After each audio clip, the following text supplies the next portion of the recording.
10 minutes each fún rebuttal, refutation. Then 10 minutes each fún crossfire. Ẹ̀yin nìkan lè máa béèrè question lọ́nà for good 10 minutes. Tèmi ní pé tẹ bá ní yes or no, mo gbọ́dọ̀ sọ yes or no. Ẹ̀yin tẹ bá ní kí n ṣe, mo gbọ́dọ̀ ṣe for 10 minutes. Èmi náà máa ṣe bẹ́ẹ̀. Then after that, àwọn èèyàn lè wá láti wá béèrè question. Ọba ẹjọ mo kàn ní observation. Ẹ jẹ́ ká reduce time yẹn fún rebuttal yẹn. Ẹ jẹ́ ká reduce it to be 7 minutes. Àbí kí lẹ rò? Ẹ mọ̀ pé ó máa fẹ́ ní ṣe pé ó ṣeé ṣe kẹ́lò mi fẹ́ ní pé kó gbẹ̀gì bọ́ta. Oh, okay.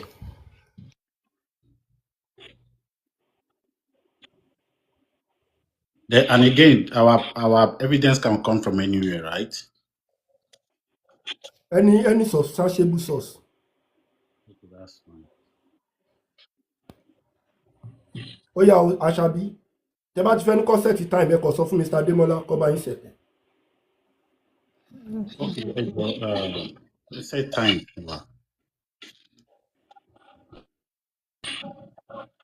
Sister Ṣàbí tẹ́ bá ti ṣe tán ẹ jẹ́ ká mọ̀. Ta ló ń go first Ọba?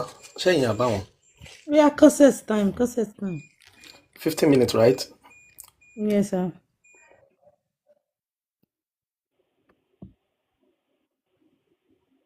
Okay, yeah. So number one, the ideology at the consistency idea behind creator is what I believe that it can never be known and have more. And again, when we are talking about a creator, I come with this paranoid understanding that even if though there is a creator, this creator can never be personalized. In the sense that we cannot have a creator whereby we have different idea and understanding about this creator. For example, as humans that we have, whatever that comes to our observation, got our bali experience, only got picturized. And again, from my own understanding, we have two different types of reality. A reality that we created through our own minds, and a reality that we can directly observe. So, more ideology, realism, and idealism. So, from my own school of thought, I'm a very naturalistic in a way.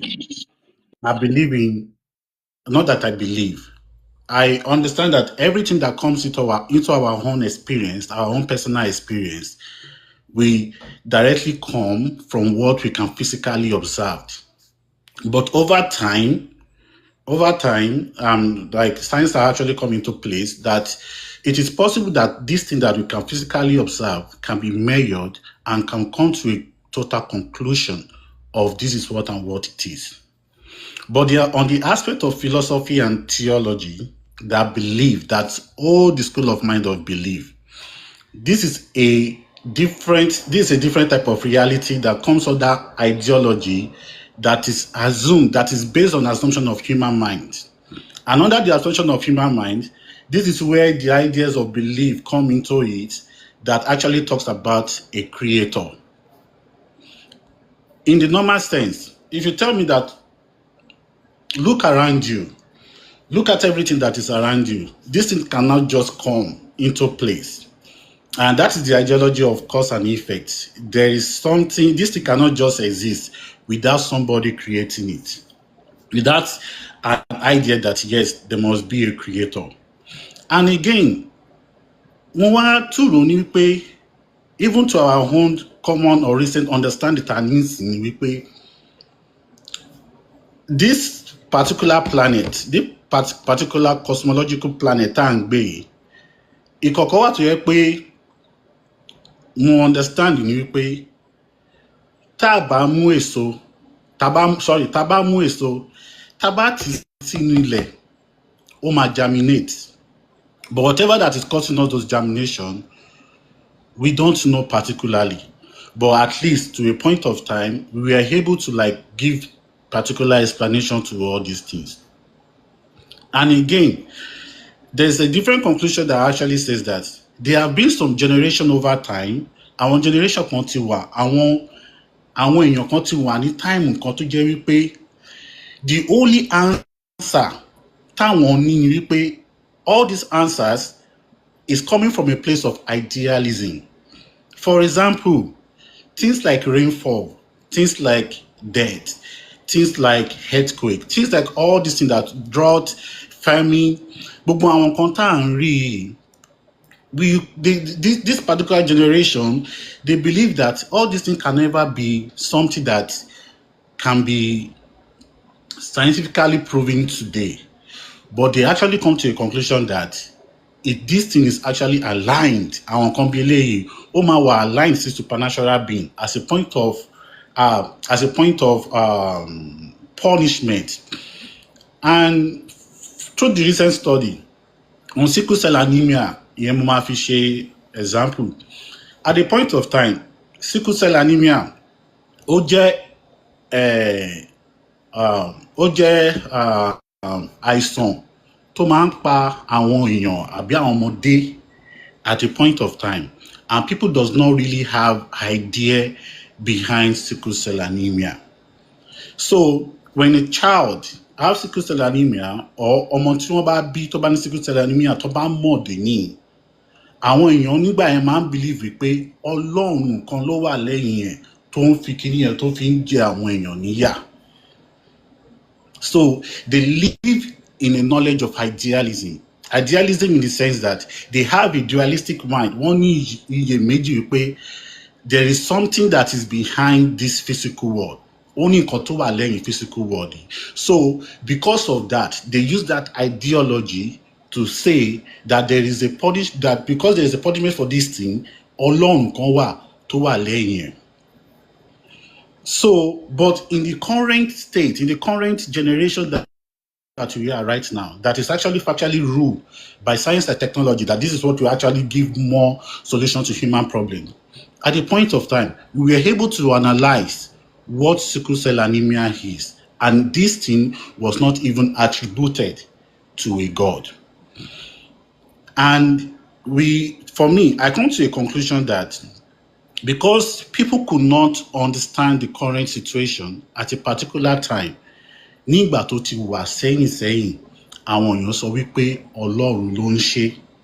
But nígbà táwa wà nísìn, àwa rí wípé gbogbo nǹkan táwọn èèyàn claim pé Ọlọ́run ló ń ṣe is a thing that we can actually give solution to it.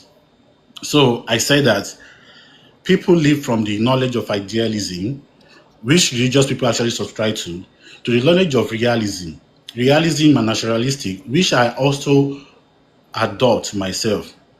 So to me, I come to a conclusion that if God is a unified God, if God is real, if God is actually what we want to, if God is actually what humans want to know, there will not be hidden secrets.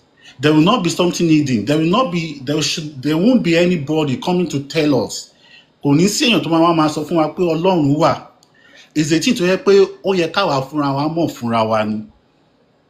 Kò sẹ́ni bọ́ọ̀lù tó máa fi yé wa wípé Ọlọ́run kan wà níbì kan. Is a thing tó yẹ pé àwa fúnra wọn máa observe fúnra wa ni. Let me say, for example, when the law of gravity was actually proposed, we observe, everybody observe it everywhere, that if I throw something up, kíní yẹn máa jábọ́ wá sílẹ̀. And the person that observed it said that there is a gravitational force to pull kíní to a center of something. And this pulling to the center of something is an idea, is a knowledge that even anywhere that you go on this current earth, anywhere taba lọ, kíní mama pull down sójú kan, giving us this ideology that there is a fundamental gravitational force that can be observable to every human, that can be observable to every human being. Tó bá ní ìmọ̀, tó bá lóye, and this one, I don't need to even come and teach you. I don't need to come and tell you. I don't need to come and convince you. Nǹkan tí a lè fi ojú wa rí ni. And if people are saying that there's something beyond these our physical eyes, yes, truly there's something beyond this our physical eyes. For example, things like bacteria, things like microbials, all these things, lè fi ojú lásán rí wọn. But àwa èèyàn, our able àti lè create a lens-like view. Nǹkan tó lè dàbí ojú tó lè zoom nǹkan tó rẹ́ pé tí kinní yẹn gan bá kéré, kinní machine yìí ó lè prove ó lè bá wa zoom ẹ̀ tó jẹ́ pé a máa lè rí kinní yìí ní àrídájú pé yes, kinní yìí wà lóòótọ́, that it is there exactly. But when it comes to the times of God, God is not revealable to everybody. There have been talks, there have been folk talks. People have been talking about this God in different culture, in different religion, and it is not even unified. Like I said, I bring an example of gravitational pull. I don't need unification to understand gravitational pull across the whole generation. It is something that is very, very observable. That if I throw something up, there is a force that will make me to understand that yes, there's something called gravitational pull. But for the purpose of God, we have to learn, it has to be taught, and even these people personal experiences, because across all religion, they all have personal experiences about this God that doesn't bring unification. Kò mú unification wá.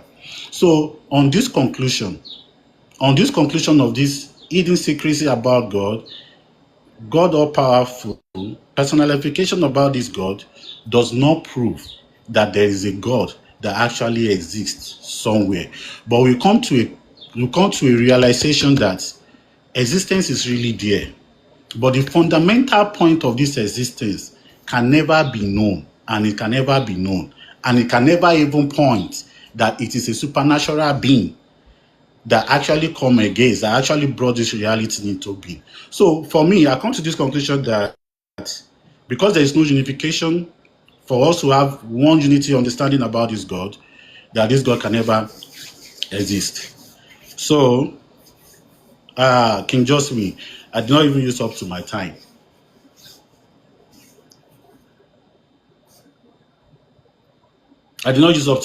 So I have actually come to the conclusion that I talk about two things: realization and idealism. That is our reality. Our reality is what we actually see. That is reality. That is realization, and idealism. This is the two words that we actually live. Let me even dive to another example. And I will dive to an example of money. The term money is a conclusive agreement that we actually come together to tell us that, okay, fine, we can actually trade. I mean, it's a material thing that we can actually trade with. But in our own mind, money really exists. 10 naira, 20 naira, the way we want to put our money is, it's only the only thing that actually exists in our mind is an ideology.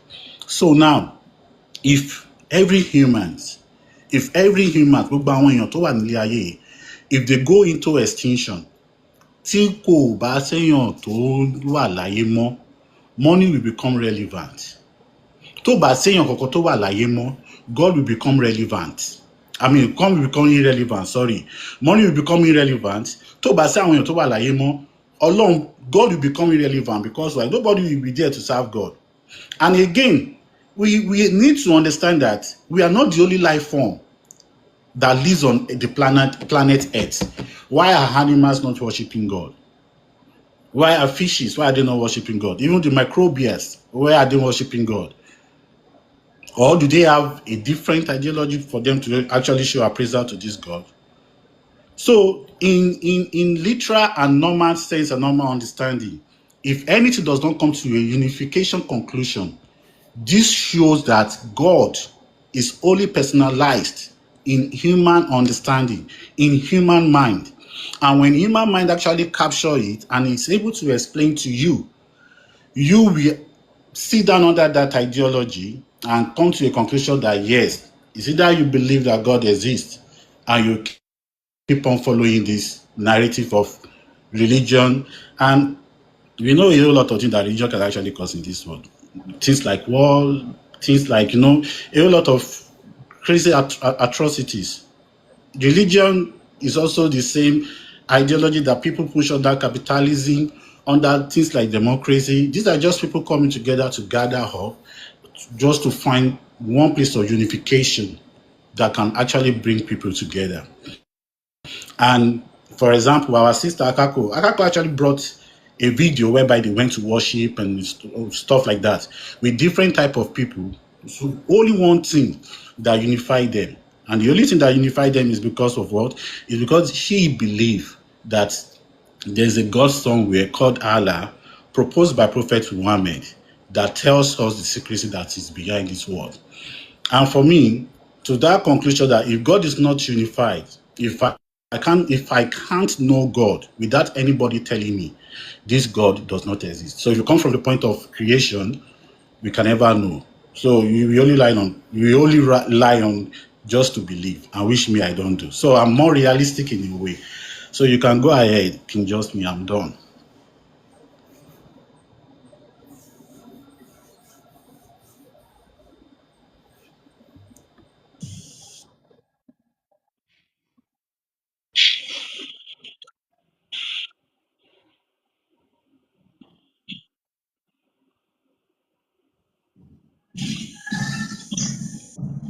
I'm sorry, Gemma, King justMe, so they want to take the time out. Okay.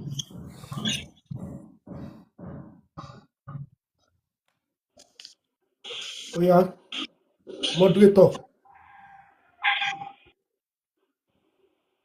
Moderator,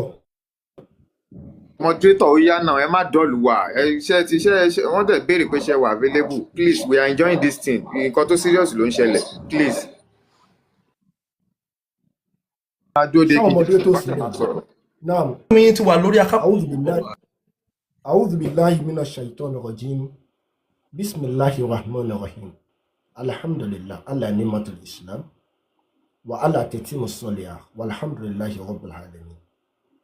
Mo kí brother mi, gentle boy, is indeed gentle. I love your submission. Mo dẹ̀ kí gbogbo ẹ̀yin tí ẹ̀ ń gbọ́ wa níbí báyìí. Tọ́pìkì dialogue yìí òun ní pé ṣé Ọlọ́run wà? Ṣé Ọlọ́run wà? Àkọ́kọ́, ta là ń pè ní Ọlọ́run? Tá a bá ń sọ pé Ọlọ́run, òun nìkan tá à ń pè ní supreme being, a gargantuan entity, an unidentified creator, the unfashioned fashioner, the unmoved mover, nǹkan tí ò ní bẹ̀rẹ̀ tí ò ní parí.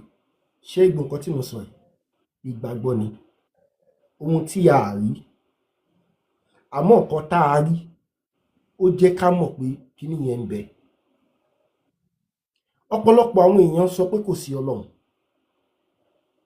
látàrí ìròyìn wọn. Tẹ́ ẹ bá béèrè lọ́wọ́ wọn pé kí nìkan tẹ́ ẹ rí tẹ́ ẹ sọ pé kò sí Ọlọ́run, wọ́n máa ní nítorí àwọn ò rí Ọlọ́run ni.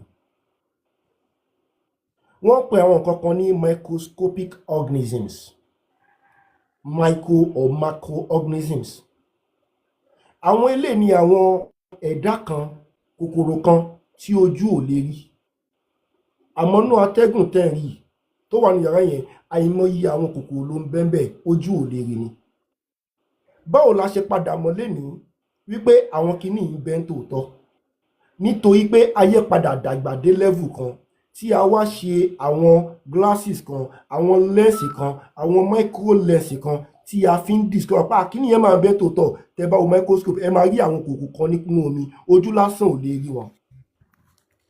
Ó túmọ̀ pé ní àìmọye ọdún sẹ́yìn, kí wọ́n tó ṣe microscope yẹn, ó dàbí kéèyàn sọ pé kò sí microscopic organism nítorí pé kò tí ì discover àwọn micro lens. Ó mean pé some years ago, nígbà tí science ò ti develop láti gbàgbọ́ pé àwọn inú atẹ́gùn àwọn kòkòrò tó lè ṣe èèyàn ní jàǹbá ń bẹ́ẹ̀, ó dàbí kéèyàn sọ pé irọ́ ni, kò sí. Àmọ́ lẹ́nìí nísìnyí a ti padà mọ̀ pẹ̀lú ìmọ̀ òde òní wípé àwọn kinní yìí máa ń bẹ. Ẹ wá gbàgbọ́, science is developing. Gbogbo nǹkan kọ́ ni science mọ̀ tán. Science fúnra rẹ̀, kò sí science kan, scientific research kan tó sọ pé kò sí Ọlọ́run. Kò sí scientific research ẹyọ kan. Science ò ní ẹ̀rí ẹyọ kan báyìí bó ṣe ń wá ìmọ̀ tó láti sọ pé kò sí Ọlọ́run. Tẹ́ ẹ bá lọ bèèrè nísìn, wípé ṣé science ṣé wọ́n gbàgbọ́ pé Ọlọ́run wà àbí kò sí Ọlọ́run, wọ́n máa ní science wà lórí research, àwọn ò mọ̀ bóyá ó wà, àwọn ò dẹ̀ sọ pé kò sí. Even science is standing in the middle wípé ó lè wà ó lè má wà, but my brother gentle boy àwọn go overboard, wọ́n ní pé kò sí rárá. He should be the one to give us cogent evidence, because this is the general view that the majority of people have. Ẹni tó máa sọ kíní yẹn ò sí, òun ló máa fún wa ní evidence láti fi prove kò sí Ọlọ́run. But I'm not going there. Ẹ wo sánmọ̀ tẹ́wẹ̀ ẹ wo atẹ́gùn tá a ní, ẹ wo àwa. According to scientific research, wọ́n jẹ́ kó yé wa wípé ilé ayé yìí níbẹ̀rẹ̀. According to scientific research, wọ́n jẹ́ kó yé wa pé ilé ayé tá a wà yìí ó máa padà pín lọ́jọ́ kan. Tí nǹkan bá ti ní ìbẹ̀rẹ̀, definitely ó ní creator nìyẹn, ó lẹ́ni tó dá. Scientifically, wọ́n ní ayé yìí ìgbà kan bẹ tí ò sáyé, ìgbà kan ló bẹ̀rẹ̀ sí máa wà. Scientifically, wọ́n ní ayé yìí tún máa padà parẹ́. This is evidence based. Àwọn science sọ pé ilé ayé máa padà parẹ́ tí ò ní sí mọ́, tó máa wà destroyed. Tí nǹkan bá, this is the logic. Tí nǹkan bá ti ní ìbẹ̀rẹ̀, ìtumọ̀ ẹ̀ ní pé ó ní nǹkan kan tó kọ̀sẹ̀ láti wà into effect. Tó bá kẹ́yìn náà bá agree wípé ayé ìbẹ̀rẹ̀ lọ́jọ́ kan, talent tó bẹ̀rẹ̀ ayé. Ẹ gbogbo nǹkan bóyá wà in order. Tí èèyàn bá fẹ́ èèyàn, ó máa bí èèyàn lọ́mọ. Tí adìyẹ bá bá adìyẹ sùn, ó máa bí adìyẹ lọ́mọ. Tí ewúrẹ́ bá bí ewúrẹ́, tó bá fi ewúrẹ́ á bí ewúrẹ́ lọ́mọ. Bẹ́ẹ̀ ni gbogbo wọn ṣe ń ṣe. Ká ní pé kò sí Ọlọ́run, wípé ayé ìkọ̀ṣẹlẹ̀ at random, ó jẹ́ ká tún ti rí èèyàn míì tó tún máa wù jáde.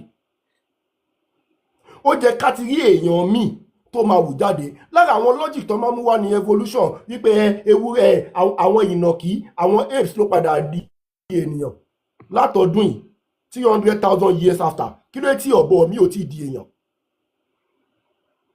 Kí ló fà tí ọ̀bọ ìmí tí ò tí di èèyàn? Why tí another èèyàn ò tí wù jáde? Ká lè mọ̀ pé tòótọ́ kí ní ẹ̀kan ṣẹlẹ̀ ni. Why tó jẹ́ pé tí èèyàn bá bẹ́ níyàn sùn, èèyàn ló máa bí? Why téèyàn ò béèyàn sùn kó dẹ̀ bí ewúrẹ́? Why téèyàn béèyàn sùn tí ò lè bí màálù? Why téèyàn ò lè béèyàn sùn kó bí ìgbín lọ́mọ? It means that everything is in order. Tó bá pè nǹkan ṣẹlẹ̀ at random, ìyẹn ni pé ọkọ̀ mu fluke ni. Tó bá jẹ́ pé kíní yẹn ṣẹlẹ̀, ó dẹ̀ ń ṣẹlẹ̀ repeatedly lọ, ó mean pé there is orderliness. The fact that there is orderliness in this our planet, ó tún túmọ̀ pé Ọlọ́run ọba wà. Ẹlẹ́ẹ̀kẹta, ẹ̀rí mi. Recently ni àwọn onímọ̀ ìjìnlẹ̀, àwọn scientists ni wọ́n discover wípé ilé ayé tẹ́rí ó ń fẹ̀ sí. Recently làwọn onímọ̀ ìjìnlẹ̀ ló ṣe discover pé ayé tá a wà, universe wa, àgbáyé wa yìí ó ń fẹ̀ sí, ó ń fẹ̀ gan bí wà kíyàn bá ń fún bàálù tó bá dé level kan ó máa blow. Wọ́n wá come to conclusion pé ilé ayé sì máa parẹ́. Tí ẹ bá wọnú Al-Qur'an ní Suratul Fussilat, Ọlọ́run sọ bẹ́ẹ̀ pé dájúdájú èmi ni mo dá ilé ayé, èmi dẹ̀ ni mò ń fi ayé sí táyé fi ń fẹ̀. Ànábì tí ó wà nínú Kùránì láti 7th century tọ́lọ́ sọ pé ilé ayé tẹ́ ẹ wà yìí èmi ni mo dá, èmi náà ni wọ́n fẹ́ sí. Ní Kùránì Ọlọ́run ní azul zilatila agdo zezala, ó ní ń bẹ lọ́jọ́ kan nígbà tí èmi Ọlọ́run tí ń bá mi ayé ní mì tó mì yìí tí gbogbo nǹkan máa padà di èlùbọ́. Àwọn scientists sọ pé tòótọ́ ni ilé ayé sì máa padà blow bí ìgbà pé nǹkan explode tó máa everything máa fọ́ká. Gẹ́gẹ́ bọ́lọ́run ṣe ṣàlàyé ẹ̀ ní Suratul Zalzalaha wípé ìzázúlzílátàlà àbọ̀dọ̀ zèzálàhá wípé a sì máa padà mì ayé ní mímì tó ní agbára. Ọlọ́run ní ilé ayé ń fẹ̀ sí, tí nǹkan bá ń fẹ̀ sí tó ń fẹ̀ sí nígbà táwọn fún bọ́ọ̀lù à ń fún bàálù táwa fún ẹ̀rọ kó máa padà blow tó máa vibrate everything máa blow tó máa scatter. Gẹ́lẹ́ bẹ́ẹ̀ Ọlọ́run ṣe júwe, gẹ́lẹ́ bẹ́ẹ̀ ni àwọn scientists ọ̀pá yìí ṣe máa parẹ́ wípé everything sì máa blow down everything tó máa scatter. Kò wá ṣáyé nìkan, the entire universe. Eléyìí tún túmọ̀ pé nígbà ọ̀la àwọn science ṣẹ̀ṣẹ̀ discover, wọ́n ṣẹ̀ṣẹ̀ discover few hundred years, few centuries ago. Ó ti wà ní Al-Qur'an láti 7th century. Báwo ni ànábì ṣe mọ̀ exact way nígbà tànábì ò kí ń ṣe scientist, nígbà tànábì ò lọ sínú moon láti lọ observe wípé ayé ń fẹ̀ sí? Báwo ló ṣe mọ̀ nǹkan táwọn science ṣẹ̀ṣẹ̀ discover lẹ́yìn wípé ayé ń fẹ̀ sí? Ọlọ́run bá sọ nínú Al-Qur'an ní Quran chapter 49 ní verse 13. Ọlọ́run ní ẹ̀yin ènìyàn, èmi ni mo dá yín látara akọ kan àti abo kan. mo wá sọ yín di ìran àtorílẹ̀-èdè tó pọ̀ kẹ́ ẹ bá lè máa dára yín mọ̀ ẹni tó lóore jù nínú yín lẹ́ni tó ń tẹ̀lé àṣẹ mi Ọlọ́run. nǹkan tí mo fẹ́ fàyọ ni pé Ọlọ́run ní ẹ̀yin èèyàn á dá yín látara akọ kan àtabo kan, gbogbo yín pátápátá ti dé èèyàn àtara akọ àtabo kan ni. àwọn èèyàn sọ pé báwo làwọn èèyàn kan ṣe dúdú, báwo làwọn kan ṣe pupa, ṣọ́nà èèyàn kan ló bí gbogbo wa? Irọ́ ni.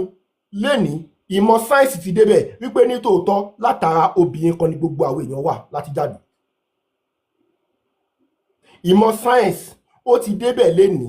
The most recent research wọ́n jẹ́ kó yé wa pé gbogbo ènìyàn tá wà láyé lénìí a ní up to 99% DNA gbogbo apáta ènìyàn ọmọ ìyá kan ní gbogbo wa. wọ́n pè ní mitochondrial Eve gene.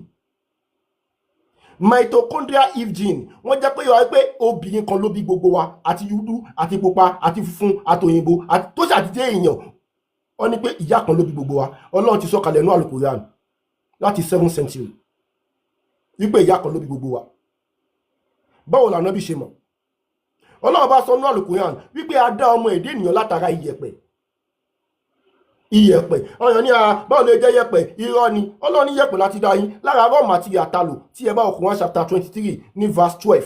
Ọlọ́run ní dájúdájú ẹ̀yin èèyàn bàbá ńlá yín àtara yẹ̀pẹ̀ láti dá. àwa ń dé ẹ̀yin àrọ́mọtọ́mọ látara omi lọ́gbọ́lọ́gbọ́. àwọn èèyàn ń bú Islam wípé irọ́ ni à ń ṣe yẹ̀pẹ̀. Recently science research pé DNA ó contain 5 elements. 5 elements ló contain nínú DNA. gbogbo 5 elements yìí wọ́n ní tòótọ́ wà lára yẹ̀pẹ̀. It is present in the sand. ó mì pé raw materials tí wọ́n create wá bí kò àìsàn adáyín látara yẹ̀pẹ̀. Science padà sọ pé tòótọ́ ó possible o nítorí gbogbo element kan tá à ń pè ní DNA ó wà ní inú yẹ̀pẹ̀. Ọlọ́run adáyín látara yẹ̀pẹ̀. There are so many evidences láti prove pé Ọlọ́run ọba wà. àmọ́ ẹni tó bá sọ pé kò sí Ọlọ́run ọba, àpèjúwe kan mà ní. nǹkan tẹ́ni yẹn ń sọ fún yín ni wípé ní ọjọ́ kan òun lọ lórí 3rd mainland bridge, àwọn wá lọ sí Babish lẹ́kọ̀ọ́. àwọn kọ́ rí igi ọ̀pẹ tó ṣubú lulẹ̀ lẹ́ẹ̀kan náà gbàm sínú odò. àwọn kọ́ rí àmà kan tó bẹ̀rẹ̀ sí máa kan igi papọ̀ tó gbẹ inú ẹ̀ tó dẹ̀ sọ́dọ̀ ọkọ̀ ojú omi. àwọn kọ́ rí ọkọ̀ ojú omi yẹn fúnra rẹ̀ tẹ́nìkan kò sí mbẹ̀ tó dẹ̀ kó sínú odò yẹn tó dẹ̀ bẹ̀rẹ̀ sí máa sùn. ó dẹ̀ lọ ń pa ẹja fúnra rẹ̀, ó dẹ̀ ń kó ẹja, ó dẹ̀ ń dà sórí ilẹ̀, ó ń kó ẹja, ó dẹ̀ ń dà sórí ilẹ̀. gbogbo ilẹ̀ máa sọ pé irú ọ̀rọ̀ àgọ̀ wo lélẹ̀? báwo ni igi ṣe máa ṣubú? báwo ló ṣe máa kan ara ẹ̀? báwo ló yẹ máa ṣe ogbẹ̀ tó dẹ̀ máa pẹja fúnra rẹ̀? gbogbo ilẹ̀ máa ní ọ̀rọ̀ tó ń rùn létí lélẹ̀. ẹni tó bá sọ pé kò sí Ọlọ́run, nǹkan tó ń sọ fún yín nìyẹn. nítorí pé ààrí ẹni tó kan ọkọ̀ ojú omi máa bá ọkọ̀ ojú omi létí odò, ó jẹ́ ká mọ̀ wípé èèyàn kan ló ṣe. kódà ká má mọ ẹni tó ṣe, kódà ká má rí ẹni yẹn, pé a ti rí ọkọ̀ ojú omi eléyìí tí wọ́n kàn tí ó ní pádùn mú tó ṣe gbogbo ẹ̀, kò lè ṣẹlẹ̀ bẹ́ẹ̀ láyé. There is a force, there is a creator behind that. kódà tá a bá rí ẹni yẹn, kódà kó yẹ pé àwa lè ní àkọ́kọ́ tó kọ́kọ́ débẹ̀ láyé, àwa bá ọkọ̀ ojú omi bẹ̀, di orí ẹni tó pé gbúdọ̀ sọ pé kíní yìí èèyàn kan ti dé ìbà yìí, nǹkan kan ló create kíní, kò lè yóò lè ṣẹlẹ̀ bẹ́ẹ̀. Even though we do not see such. nítorí pé kò sí. ẹ̀yin èèyàn mi, nígbà tẹ́ bá lè dá ọ̀tọ̀ ọkọ̀ ojú omi wípé kò lè kan ara ẹ̀, ẹ̀yin èèyàn mi, ẹ wo ilẹ̀ ńlẹ̀, ẹ wo àwọn ẹja tó wà nínú odò. ǹjẹ́ ẹ mọ̀ pé àwọn ṣáwá wọ́n jọ máa ń sùn papọ̀ ni? àwọn titus wọ́n jọ máa ń sùn papọ̀ ni? àwọn whales wọ́n jọ máa ń sùn papọ̀ ni? àwọn shark wọ́n jọ máa ń sùn papọ̀ ni? àwọn edé wọ́n jọ máa ń wà papọ̀ ni? àwọn alákàn wọ́n jọ máa ń wà papọ̀ ni? Everything is in order. Everything are in order. àwọn ọmọ ẹ̀dẹ́ ènìyàn àjọ ń wà papọ̀ ni. Ọlọ́run sọ náà lùkọ́ ó ní gbogbo yín pátá lè live in community, gbogbo yín la dá níjọ. àwọn ẹyẹ tẹ́ ẹ bá rí àwọn bat jọ máa ń fò papọ̀ ni. bat wọ́n jọ máa wà papọ̀ in community. àwọn lékeléke wọ́n jọ wà papọ̀ in community. gbogbo jọ wà. ká ní pé random láyé fi wáyé ni, ó jẹ́ kí gbogbo wọn máa dàpọ̀ ni. but it is not random. Everything are in orderliness. Ọlọ́run lòun ṣètò ayé, lòun dẹ̀ kádàrá gbogbo ẹ̀ bẹ́ẹ̀ nínú Al-Quran.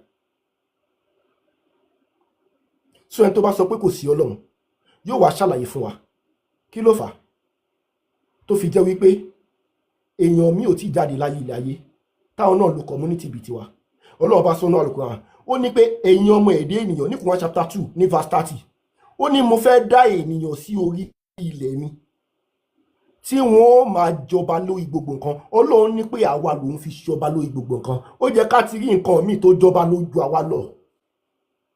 ó yẹ ká ti gẹ́gbà àṣẹ ìjọba lórí ẹ̀dìyẹ gẹ́gbà ìjọba lórí eku báwa la ní more intelligent kò sí bí lion ṣe ní kíní tó a lè tame lion ọmọ ẹ̀dẹ́ ènìyàn lè tame lion ó yẹ ká ti rí nǹkan mi tó máa tame wa ó yẹ ká ti rí nǹkan mi tó máa tame wa in experience in knowledge àwa la ṣe ń ṣe gbogbo ẹ̀ kò sí ọlọ́run ní ẹ̀yin lọ̀gá nínú àyà mi ní sọ́tò 10 verse 4 ọlọ́run làkọ́dé kọ́ lákínà lè ń sànà fi àṣàní tẹ̀kùn im dájúdájú mo á dá ọmọ ẹ̀dẹ́ ènìyàn lọ́gbọ̀n tọ́nà tó gbà dá jùlọ nínú Al-Qur'an ó jẹ́ ká pé kò rí bẹ́ẹ̀ ni ṣe bá àlàyé ó jẹ́ ká ti rí nǹkan míì tó tún jù wá lọ nítorí pé tó ẹ gbogbo ẹ̀ wà at random why are we the apex why tó yẹ pa wá ní apex of all the creation why are we the most intelligent as humans why do you have the highest intelligence quotage àwa là ń tẹ̀ gbogbo nǹkan ọlọ́run lòun ṣe wá bẹ́ẹ̀ nítorí pé ilé ayé kọ́ lópin àwa ní iná tá máa wà dé lálùjẹ́ náà tá máa wọ̀ fún ẹni tó bá gbà ọkọ̀ òun bẹ́ẹ̀ the fact that you don't see God is a test ó fún wa ní common sense ó fún wa ní reasoning faculty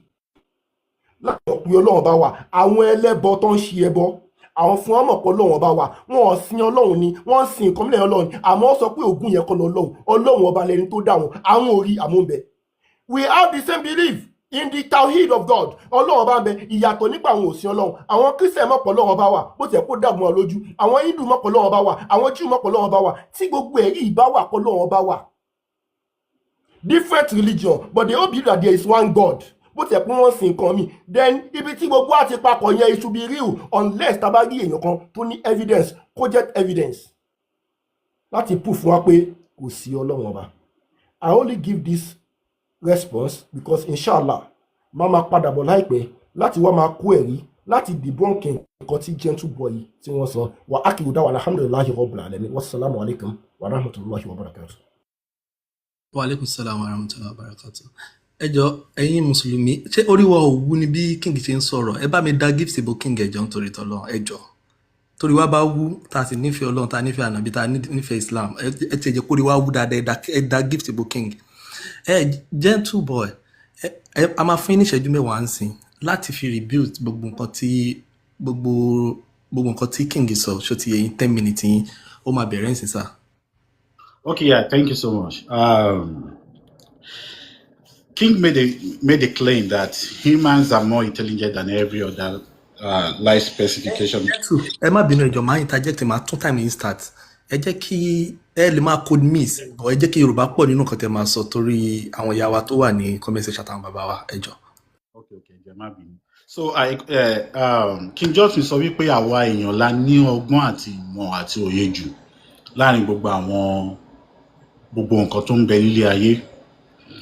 And because of that, nítorí yẹn, we are able to tame a lion. We are able to, all the specifications that you mentioned like that.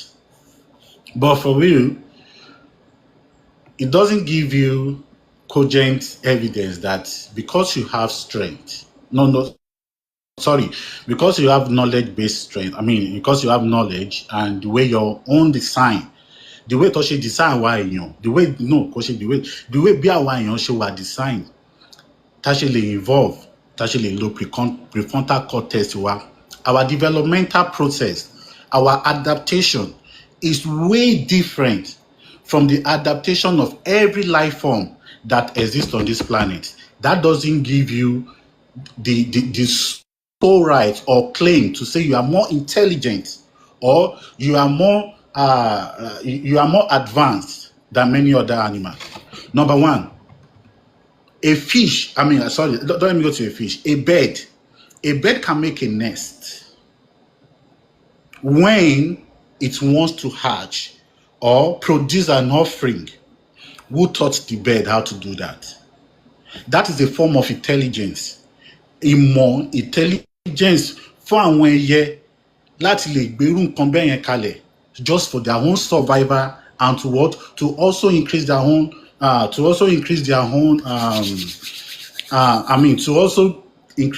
mutation and growth or something like that. In the other sense, human beings have their own way of life. They have their own intelligence, the way they can actually live and the way they can actually survive. Over time, we see that every life form that actually exist on this planet have their own capacity and their own adaptational reason to replicate, to genetically replicate over time, to even form their own society. For example, there's a couple of birds that live in the I've forgotten this area in the particular planet, that whenever it is cold, whenever it is going to be winter, they practically know that this winter is going to ruin and is going to destroy their genetics. What do? They organize themselves. They will be able to relocate from that location to another location for their own survival. The basis of every life form on this planet does not go beyond survival. The only thing that makes the difference is the way we use our own brain. It's the way we use our own brain and our own head for our own survival. Human beings are only surviving. We are able to replicate whatever we want to replicate. But at the end of the day, we did not even live beyond our own survival span. We did not live beyond our own survival span. That does not tell you that God gave you one intelligence over every other form of life. Kò fún wa ní èrò wípé a ní ìmọ̀ ju àwọn every other life form tó wà nílé ayé yìí. For example, rhinovirus, or whichever virus we want to call it. Humans have never developed the intelligence to actually stop all these viruses from humans to keep contacting them. Because of what? Every life form that exists on this planet, they want to survive, they want to replicate, they want to adapt. The one that eléyìí tó bá ti ní agbára láti lè adapt sí environment over time, ó máa ṣe kí ni? Ó máa go into extinction, ó máa kú, ó máa lọ. But because of our own prefrontal cortex, we are able to organize as humans in a society. We are able to have our own replication and the way we can actually grow and the way we can actually mimic, the way we can. This is everything that we do today. It is according to nature, and we brought this our own ideology of nature. We brought it, and we're able to form our own idealism to live our own life. That is the way we are being planted to live. Even the fathers of evolution that actually go into the depth of evolution, one actually restricted and get out of it and say that there is something. He made a statement, said there is something that actually goes beyond the human mind. Why? Because of its own ethnicities. And the truth is that we don't even know. We have not even come to an encounter of every life form that have actually survived or exist on this planet Earth, which have nothing to do with God. If you are making a claim based on belief, based on that everybody comes to a conclusion that there is God, do not forget, Jesus said that there is something called mitochondrial heat. Somewhere that come into existence. But do this mitochondrial heat that you know today, they didn't make a figure to point that there is a God, that there is a beginning somewhere. Even if I'm going to make a claim, according to time, nobody can practically observe in the space of time the beginning of this universe. Nobody was there to actually bring an evidence that in the space of time there is something called this universe. This is how this universe starts. Everybody, every life form on the planet, they are using their own ideology. Science comes with ideology, better explanation of how the universe starts at a particular point of time. More science is a beret one here. Under the philosophical ideology, philosophy and theology, they have their own idea that there is a supernatural being somewhere. But taba ma boss in regret procession. Tẹ́yìn bá sọ pé there is a cause. Ó máa ní ìdí kan máa wà níbì kan tó máa cause creation. Èmi náà máa wá dúró máa wá bèrè lọ́wọ́ yín kí ló dá ìdí alákọ̀ọ́kọ́ yẹn? Ta ló dá Ọlọ́run? Ṣọ́lọ́run ló dára ẹ̀ ní. If you are telling me there is a cause somewhere, if you are telling me there is a start point, what started that point?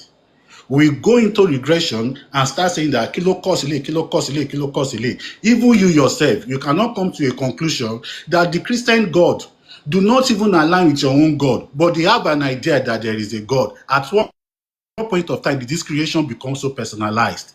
At what point of time did this creation tell you to pray for 5 times in a day and did not tell the Christian to pray 5 times in a day? At what point did he tell you that people that are offering sacrifice, the early boss, they are not actually having their own true religion about this understanding about this God? If God is unified, if it's not secretly hidden, if there is no truth that the religious people are actually hiding, that God is just only a fundamental of human mind, an idea that are passed on from one generation to another generation. Now, true, no evidence to prove that God exists, and everything that is around you, that you are talking about the cause. Because of every creation that we have seen around us, you said this creation is perfect. Out of randomization, under a very favorable condition, every new organism that evolved will live out of its own perfection. Go and look at mammals, go and look at reptiles. They undergo the same process, the same patterns. The amphibians, they have different patterns for their own adaptation. All these things come from randomization. Randomization is not telling you that no. They made us to understand that over time, if the climate and environment actually help this organism to survive over time, it will bring out its own distinctions. Birds, birds that can fly, have its own adaptation, have its own environment that actually supports that for it to fly over time. Oh, they bring away here. So this thing does not point. If the God you are talking about does not even point that he is not something, he is something that can actually substantiate, factualized. We cannot substantiate God. We cannot even factualize it. The only idea about God only relies in our mind. The idea about God relies in our mind. It doesn't prove anything beyond what the human mind, what the human brain can actually bring into actualization. Things like AI, things like democracy, things like mathematics, physics. These are all the things that is relying on human mind. And I'm telling you today, if every human go into extinction, nobody is down here on earth that will be appraising God. But every life form comes with one understanding, and that understanding is that what? We have the same consciousness and the same reality that is aligned with life. So about the time up, I appreciate time telu. Àmọ́ bó tẹ̀ jẹ́ pé stick to àwọn nǹkan kan tá a fi sí last guideline because of the number of àwọn tó jẹ́ kíní wa, àwọn listeners wa, you understand, the audience. We want your speech to be communicated and delivered in Yoruba. That was why I said you actually could mix. You understand? So Omar, they were in explicit form for them. So that is by Gonsha. For the next presentation. So King, it's your time. Alhamdulillah, ẹ bá mi ṣe time. Alhamdulillahi Rabbil Alamin. Gẹ́gẹ́ bí mo yìí sọ, kéèyàn sọ pé kò sí Ọlọ́run, ó wà mọ́ irrational, ó wà mọ́ illogical ju kó sọ pé Ọlọ́run bá wà lọ. Bó tiẹ̀ pé sáyẹ́ǹsì ò sọ pé kò sí Ọlọ́run, bẹ́ẹ̀ wọn sọ pé kò sí Ọlọ́run nítorí sáyẹ́ǹsì ń ṣiṣẹ́ lórí nǹkan tó lè prove. So nǹkan tó lè prove àbí nǹkan tó lè disprove kò tí ì sí ìmọ̀ sáyẹ́ǹsì kan tó sọ pé kò sí Ọlọ́run. Báwọn ti rí evidence pé kò sí Ọlọ́run kò sí. Ọlọ́run dẹ̀ sọ nínú Al-Qur'an, ó ní tabaraka alladhi, ó ní alif lam mim dhalika al-kitabu la rayba fihi hudan lil muttaqin alladhina yu'minuna bil ghaib. Ọlọ́run ní mímọ́ ni fún òun lòun sọ Al-Qur'an kalẹ̀. Al-Qur'an tẹ́rí yẹn, òun ní ìmọ̀nà fún gbogbo ẹni tó bá nípayà pé Ọlọ́run bá wà. Ó wá ní àwọn tó gbàgbọ́ nínú nǹkan tí wọn ò fojú rí láyé ń bíbáyìí. A wà nínú examination hall pẹ̀lú bọ́ọ̀lù ṣe dá ẹ, pẹ̀lú gbogbo nǹkan tó rí, ṣó máa sọ pé kò sí Ọlọ́run náà? Ṣó máa lo ìfẹ́ nú ẹ pé wọ́n ló dára ẹ, gbogbo atẹ́gùn tó mí ìwọ ló dá? Ẹ wo omi fápèjúwe nínú Suratul Mulk, the last verse of Suratul Mulk.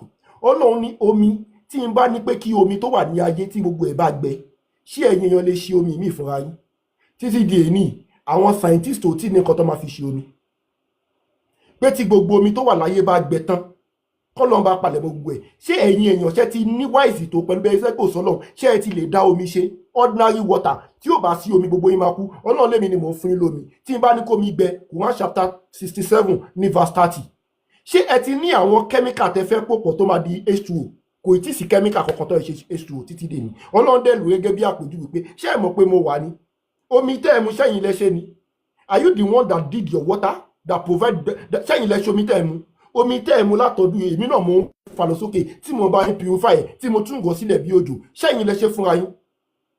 This is proving that talent tó lo ọ̀rọ̀ yìí talent tó lo ní 7th century tó lo omi as example táàdẹ̀ lè rí omi ṣe tá a máa mu if water is life ọlọ́run bá sọ ní ọ̀rọ̀ kan ó ní every living thing is made from water ọlọ́run ní gbogbo nǹkan pátápátá tó ń mí tó jẹ́ living thing àti igi àti ewúrẹ́ àti èèyàn àti ajá ó ní gbogbo ẹ̀ pátápátá adá gbogbo ẹ̀ látara omi. Recently àwọn ọmọ sáyẹ̀nsì wọ́n ní tòótọ́ ni wípé DNA wa kò lè survive láti omi ó ní human being are made from water science ṣẹ̀ṣẹ̀ discover báwo lànà bí ṣe mọ̀ ṣe bẹ́ẹ̀ tó bá dá wa ló máa lè sọ nǹkan tá create fún ó ní látara omi láti create yín sáyẹ̀nsì sọ pé Luca last universal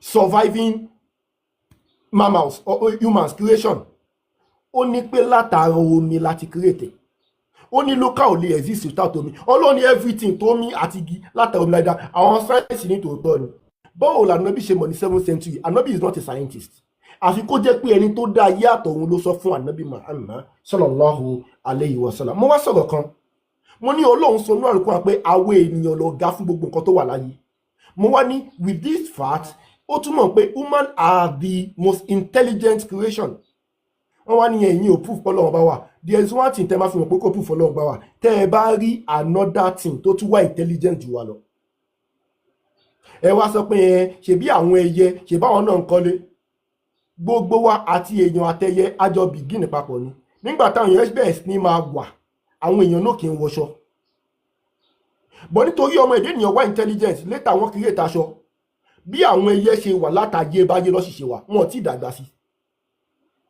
tẹ́gbà táwọn èèyàn ẹ̀ṣẹ̀ bẹ̀rẹ̀ ilé ewé lọ́ fi ń kọ́ ilé àwọn èèyàn máa ń kọ́lé pẹ̀lú ewé later abẹ̀sí máa kọ́ ilé pẹ̀lú amọ̀ later abẹ̀sí máa lo bíríkì lẹ́ni ọmọ èdè ènìyàn ti ń kọ́lé grass ewé tí àwọn ẹyẹ fi ń kọ́lé látọ̀dún lọ́sì fi ń kọ́lé ẹgbọ́n lọ́run tóbi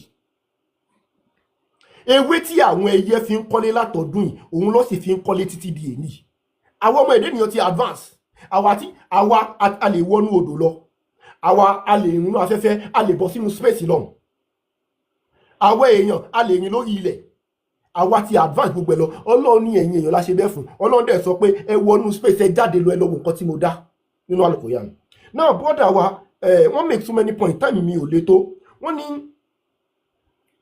ní if God is real there should not be hidden secrets we don't need anyone to tell us he exists bẹ́ẹ̀ni we don't need anyone to tell us God exists nǹkan tá a kàn ń sọ fúnra wa nísìnyí ni wípé bẹ́ẹ̀ ṣe ń sìn kọ́ ló yẹ kẹsìn sọ fáwọn ẹlẹ́bọ pé God exists now ẹlẹ́bọ mọ̀ pé God exists ìfọ́ ọmọ ní ọlọ́run ẹ̀yọ̀ kan ni àwọn ẹlẹ́bọ máa sọ pé kò bí wọn ẹni kò bí wọ́n máa ní kò kì í kú we don't tell them God exists the only difference táwọn ṣe òun ni wípé àwọn ẹlẹ́bọ wọ́n máa ń sin òòṣà instead of ọlọ́run wọ́n ń bọ irin wọ́n ń bọ ọ̀kadà wọ́n ń bọ táyà kẹ̀kẹ́ wọ́n ń bọ igi wọ́n lọ síbi odò all these things are creations sọ fún wọn pé God exists they know that God exists àwọn òyìnbó they know something they call God the supreme being power báwo ló yẹ máa sìn àwọn Christian náà mọ̀pọ̀ lọ́wọ́ bá wà báwo ló yẹ máa sìn wọ́n pàtẹ́wọ́ wọn jó ṣọ́lọ́ ló ní kẹ́ ṣe bẹ́ẹ̀ wọ́n lọ́lọ́ nǹkan àwọn làwọn rò bẹ́ẹ̀ they know it exists but how will they worship it?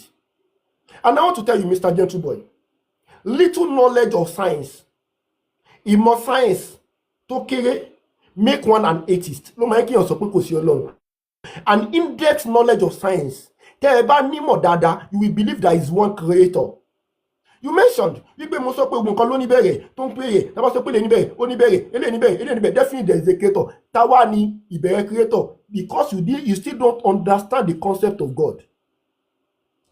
Ọlọ́run ọba tá a pè ní Ọlọ́run nígbà tí mo divine Ọlọ́run mo ní it is the supreme being. Go and check your dictionary.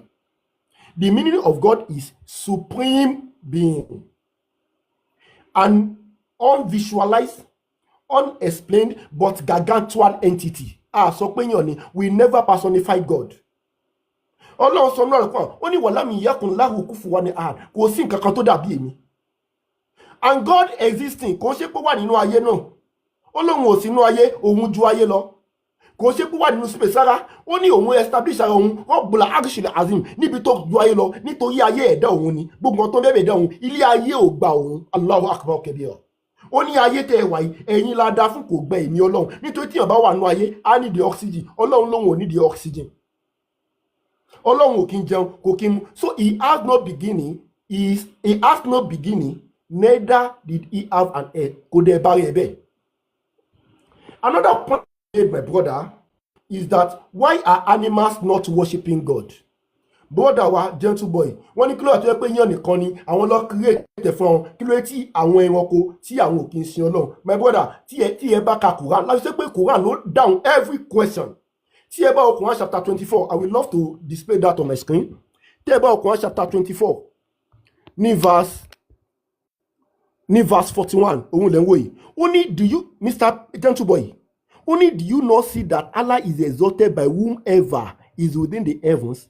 Ó ní ṣé ẹ rí pé gbogbo nǹkan tó ń bẹ nínú sánmọ̀ pátá ló ń sin Ọlọ́run, and the earth, gbogbo nǹkan tó ń bẹ lórí ilẹ̀ ló ń sin Ọlọ́run, and by the birds, ó ní àwọn ẹyẹ with wings spread. Nígbà tó bá lè iye apá wọn ká, each of them has known his means of prayer and exalting. Ó ní gbogbo wọn pátápátá la fún ní ìlànà tí wọ́n máa fi gbé Ọlọ́run bá wọn tóbi. And Allah is knowing of what they do. Ọlọ́run dé ní mọ̀ pa gbogbo nǹkan tó ń ṣe. Ẹni tá à ń pè ní Muslim is a person that submit to his creator. A person tó gbà pé Ọlọ́run bá wà tí ò dé sí nǹkan kan mílíọ̀nù Ọlọ́run bá. And you made another point. Ẹ sọ pé tí ilé ayé tí ọmọ ẹ̀dá ènìyàn bá kú tán, kò sí Ọlọ́run bá mọ́. Ọlọ́run bá wà. Àwọn èèyàn kan lọ́kọ́ délé ayé. Tí ẹ bá Quran chapter 30, Quran chapter 2 ní verse 30, ó wà nínú Al-Quran tí ọba mi ń sọ wípé mo fẹ́ dá àwọn ẹ̀dá sórí ilẹ̀. Àwọn èèyàn tí ń lo ayé kan tó dá wa. Àwọn màláíkà wá sọ pé kí ló tó fẹ́ dá àwọn èèyàn? Ṣé bá wà ń sìn ẹ́? À ń yẹ gbogbo ìgbà. Ọlọ́run ní mo mọ̀ nǹkan tẹ́ ẹ mọ̀ nítorí Ọlọ́run ti dá iná, ti dá àlùjánnà. Ó fẹ́ àwọn màláíkà wọn ò ní otherwise. Àwọn ẹranko wọn ò lè ṣe kèfèrí. Àwọn èdè ènìyàn nìkan la ní common sense. A ní ability to do what is right from what is wrong. Àwọn èèyàn nìkan ni. Ọlọ́run wá fẹ́ dá àlùjánnà, ó ti dá iná. Àwọn èèyàn tó máa fọwọ́ ara wọn ṣiṣẹ́ láti wọ àlùjánnà àbí láti wọná, Ọlọ́run wá create wọn, ó wá fi rẹ̀ pamọ́. Àmọ́ nǹkan tẹ́ fi mọ̀ pé Ọlọ́run bá ń bẹ, ó filẹ̀ fún yín. Ẹnikẹ́ni tó bá délé ayé tó hàn pé ilé ayé yìí kò ṣẹlẹ̀ bẹ́ẹ̀. Èmi tí ẹ̀yin tẹ́ ẹ lálàáfíà yìí, ẹ̀yin kọ́ lẹ fún ayé lálàáfíà. Ẹni tó sick, ẹ̀yin kọ́ ló fún ẹ ní sickness. Bẹ́ẹ̀ ṣe jọ́kùnrin, it is none of your concerns. Mọ̀ nípa bẹ́ẹ̀ jọ́kùnrin. Ọjọ́ tẹ máa kú ẹ̀ nímọ̀ pa ẹ̀. Ọ̀rọ̀ tó ń jẹ́ ìlẹ́nu yín ẹ̀ kọ́ lẹ create. Àwọn tó sì kẹ́yìn kọ́ lẹ ṣe wọ́n bẹ̀. Everybody ń lo ayé ẹ̀ lórí kọ́dà bọ́lọ̀ ṣe dání. A ní free will. Ẹnikẹ́ni tó bá mọ̀ pé nǹkan tó ṣẹlẹ̀ sí mi, ó kàn ṣẹlẹ̀ ní kì í ṣe pé agbára mi ni. Tó wá gbà pé Ọlọ́run bá wà, tó wá ń sin Ọlọ́run bá tó ṣẹ̀dá ẹ̀. Bí Ànábì Muhammad sallallahu alaihi wasallam ṣe ní kó ṣe, òun lọ́mọ wà àlùjánnà. Ẹnikẹ́ni tó bá sọ pé rárá òun fẹ́ lọ ayé òun bó ṣe wà bẹ́ẹ̀, àwọn ni ó wọ̀ náà. Ẹ wá gbọ́ mi, àwọn ò lose anything. Gbogbo nǹkan tẹ́ ń ṣe nú ayé àṣejù yìí lọ. Assalamu alaikum wa rahmatullahi wa barakatuh. Wa alaikum salam wa rahmatullahi wa barakatuh. Ẹ ṣé gan King. Ẹ̀yin èèyàn wa, ẹ̀yin Mùsùlùmí, torí yín ò máa wù ní bí King ṣe ń drop atomic sílẹ̀. Ẹ máa lẹ̀ wọ́n ní gift ẹjọ́. Gentle boy, ẹ ní 10 minutes ń sìn láti fi béèrè lọ́wọ́ King. So ìbéèrè, I think 3 questions, right? As much as you want, just 10 minutes. Within that 10 minutes, so ẹ lè bẹ̀rẹ̀ to utilize time yìí for questions. Wọ́n lè béèrè yes or no question lọ́wọ́ mi o. Anything ló lè béèrè lọ́wọ́ mi. Any question tó bá wù yín. Ẹ má gbàgbé nǹkan tá a sọ sílẹ̀ lẹ́ẹ̀kan pé ẹjọ́ Yorùbá torí àwọn ìyá wa tó wà comment section àtàwọn bàbá wa. Ẹ ṣé. King justMe, you made a claim now from the Quran, and even see honestly, mo fẹ́ kẹ́ understand kankan wípé ọ̀rọ̀ tẹ́mú jáde nínú Quran yẹn, even when you bẹ́ ṣe kà á, ṣé kò sound illogical sí yín, like how possible, báwo ló ṣe possible kò yẹ kí brain yín lè comprehend yẹ. Let me say for example, ṣó possible kẹja lè jẹ lion lamage, or possible kẹja kó lè jẹ erin? Is it possible? No, kò possible kẹja jẹ erin. Why? It's very, very illogical, right? Could possible, Because that is the cosmos. our brain cannot I mean, like all that, all taco, check out continuous, all taco, could make sense. Nítorí ẹja ò jẹ́ erin rí láyé. Ẹ̀yin tẹ́ bá sọ pé ó lè jẹ lè máa fún wa ní evidence. So torí kò jẹ erin láyé, thank you so much. So ẹgbẹ́ Quran verse kan jáde, ẹni pé torí pé ẹyẹ ń fò, ó ṣòye pé ó ń worship Ọlọ́run. Ẹjọ́ ta ló communicate yẹn fún yín? How does that communication bind with human mind? Bóyá ẹ̀ follow mi sọ pé nítorí ẹyẹ ń fò. Ó ní pé ṣé ẹ̀rí ó ní gbogbo nǹkan tó wà láyé. Ẹni sọ̀rọ̀ mo make claim kan, mo sọ wípé tí gbogbo èèyàn, if we go into extinction now, kò sí anybody tó máa worship Ọlọ́run anywhere, nobody. Because worshiping of God is actually human thing, human culture, human adaptation. Over time, we have been seeing this. So my question to you, how do you know that because a bird that is flying his own wing, how do you attribute that to that bird worshiping God? Thank you very much. Mo gbàgbọ́ nínú Al-Quran. Nínú Al-Quran yẹn, ó wá ń sọ fún wa wípé àwọn èèyàn nìkan kọ́ là ń sin Ọlọ́run wa. Ó ní pé gbogbo nǹkan tó ń dá pátápátá àti nǹkan tó wà nínú heaven àti nǹkan tá a fojú gbogbo ló ń tẹ̀lé àṣẹ Ọlọ́run wa. That is how we know. Ọ̀nà tẹ́ bá lè prove pé wọ́n tẹ̀lé àṣẹ Ọlọ́run. Everything tí Prophet Muhammad sọ ó lè tẹ̀lé. Mi ti ẹ̀ kọ́ ti Hadith Ànábì, Quran verse ni mo quote. Yeah, mo sọ everything tí Prophet Muhammad bá sọ òun lè tẹ̀lé. Everything tó wà nínú Al-Quran pátápátá lọ́rọ̀ Ọlọ́run. So do you have your own critical thinking outside the Quran? Sorry, I don't know how to put it, but ṣé ní critical thinking yàtọ̀ sí Quran? Àfi tẹ́ ẹ bá ní evidence kan tá a máa fi mọ̀ pé Quran ò ń sọ̀rọ̀ lọ. Gbogbo nǹkan tá a ṣe ń sọ lẹ́nu Quran is beyond human knowledge. Okay, so I will slide to the next question, because for you making a claim that because a bird is actually flying shows that they are worshiping God. But even to our own understanding... That's not what I said. I did not say that, sir. That is not what I said. Okay, but that was what you read to me. When I made a claim... I even display Ẹ̀ka fún ayín. Kò ṣe pé mi sọ pé nítorí ó ń fò. Look at it. This is a challenge. You can read it yourself, sir. You say, don't you see that Allah is exalted by whomever is within the heavens and the earth? The bird with wings spread in flight, each of them are known. Each of them has known his prayer and exalt. And like the way, like from what I'm reading here now, is that they are making claims that even the bird that is that spread their wing is known, and they are actually exalting Allah. They are actually giving praise. May I read it for you? It seems you are not getting it, sir. Okay. You are not comprehending what you are reading. Okay. Let me read it. Do you not see that Allah is exalted by whoever is in the heavens and the earth, and by the birds and within the heaven and earth? Should I read it for you, please? Yeah, go ahead. Should I read it? Only do you not see that Allah is exalted by whomever is in the heaven and the earth? Ṣé ẹ̀rí ni wípé gbogbo nǹkan tó ń bẹ láyé àti lọ́run pátápátá ni wọ́n ń júbà Ọlọ́run ọba? And by the birds with wings spread in flight, àti àwọn ẹyẹ náà nígbà tí wọ́n bá ń fò tí wọ́n yẹ ìyẹ́ wọn sókè, each of them has known his means of prayer. Gbogbo nǹkan pátá ló Allah fún ní ọ̀nà bí wọ́n ṣe máa sin Ọlọ́run. Everything. Okay. And exalting him láti máa gbéga, and Allah is knowing of what they do. Ọlọ́run ló dẹ̀ mọ gbogbo nǹkan tó ń ṣe. That's it. Okay, now, so what I want to bring out is this. We know that birds is not spreading their wings to worship God. We know that it is their own means of flying, their own means of balancing, and their own means of movement as well. It has nothing to do with God. Because why? What we can observe and what we can analyze from the movement of bird, this is what we see. But philosophically, you are now coming to make a claim because they are spreading their wings, they are exalting God. And I don't know how that one does make sense. And again, King justMe, what gave you this assurance and assumption and this claim that there must be a start point, that there must be a cause for cause, that there must be a start point? Because that is the law of nature, that is the law of everything. Everything now is beginning. Okay, fine. Do you believe, let me just use the word believe now. Do you believe that there are so many other planets? Yes, now, Quran mentioned that there are so many other planets. So why is life on this planet? Why not other planets? Alhamdulillah, this is another proof to you that there is a God.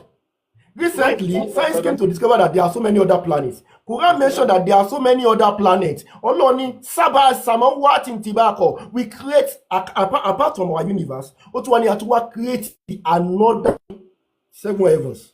Ayé mi be 7 mi la to create. Yàtọ̀ sí yẹn, you are talking about planet. Ọlọ́run bá sọ nípa planet náà Al-Quran. Ó ní pé a tún create àwọn nǹkan. Kódà ó ní a tún create àwọn ẹ̀dá mi tá a sọ fún yín. There are so many other creations. Tẹ́yìn èèyàn tá ìmọ̀ pẹ̀ rárá. Ó wà ní Al-Quran. Quran mentioned it. Báwo ni ànábì ṣe mọ̀? Kò lọ sínú space.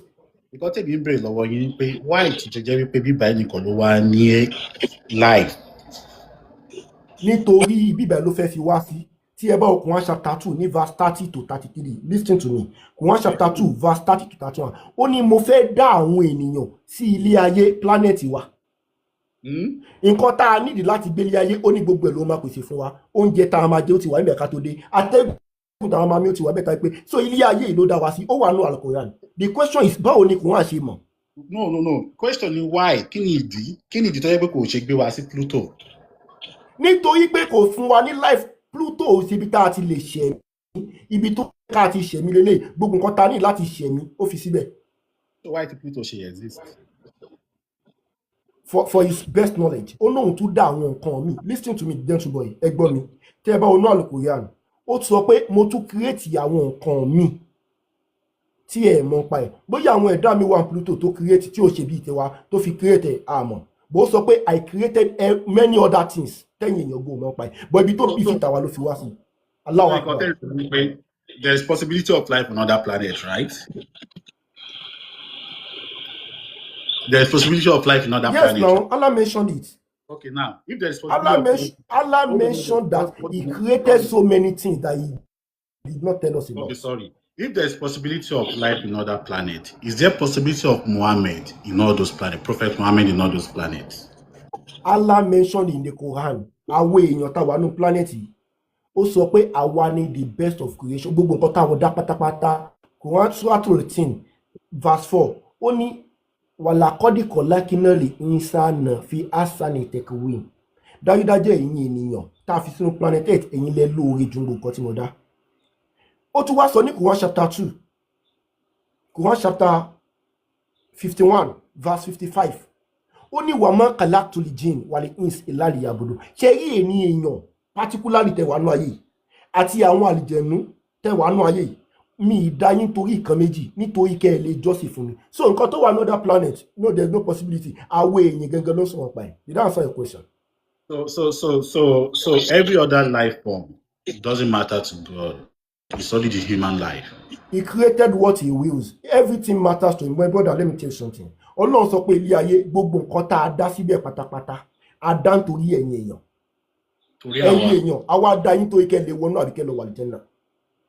Okay, so everything that was created was because of us, including Jupiter, Pluto, and stuff like that. And again, okay, fine. So I think that is going to be all for now. Okay. Because it's just critical. It's just funny, like the way you just put your own explanation.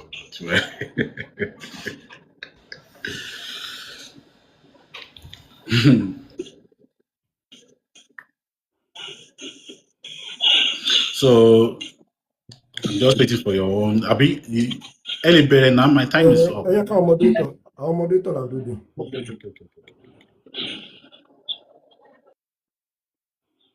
Oh, sorry, mistakenly, mo fẹ́ at the time ni mo drop on you accidentally ni o. I'm sorry. Ẹ jọ̀ọ́ send the question padà ẹ dákun. Ẹ jọ̀ọ́ ẹ má bínú.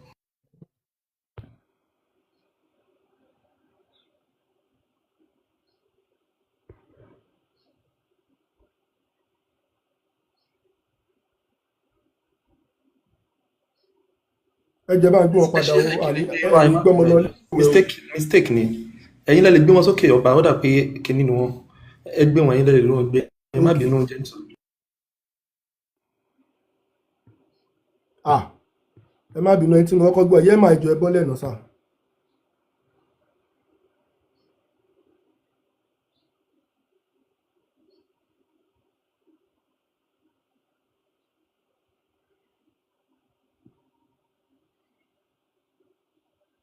mo ti gbà á mi ì rí yín o mo ti accept yín o ṣọ́ ti wà lókè ni mi ò rí wọn mọ́ kí ẹ o kàn click lórí orúkọ wọn wọ́n comment sí comment mi section ì rí wọn bíbá ẹ̀ mọ́ mo dẹ̀ ti accept wọn wọ́n wà lẹ́ẹ̀kan lọ́nà comment. ẹni kọ́ send request ok mo ti rí wọn. Gentle. Mo fẹ́ end the time yìí ni so mistakenly. Yeah, it's okay, Mo understand, it's okay.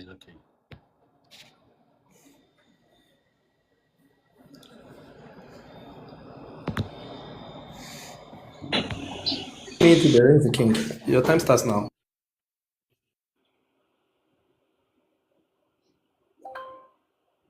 ló ti yá níbo ní time mi wà Sorry, ẹjọ́ ṣẹlẹ̀ bá mi tún start ẹjọ́ mi tètè mọ̀ pé bẹ́ẹ̀ ló wà ní ṣẹlẹ̀ bá mi restart.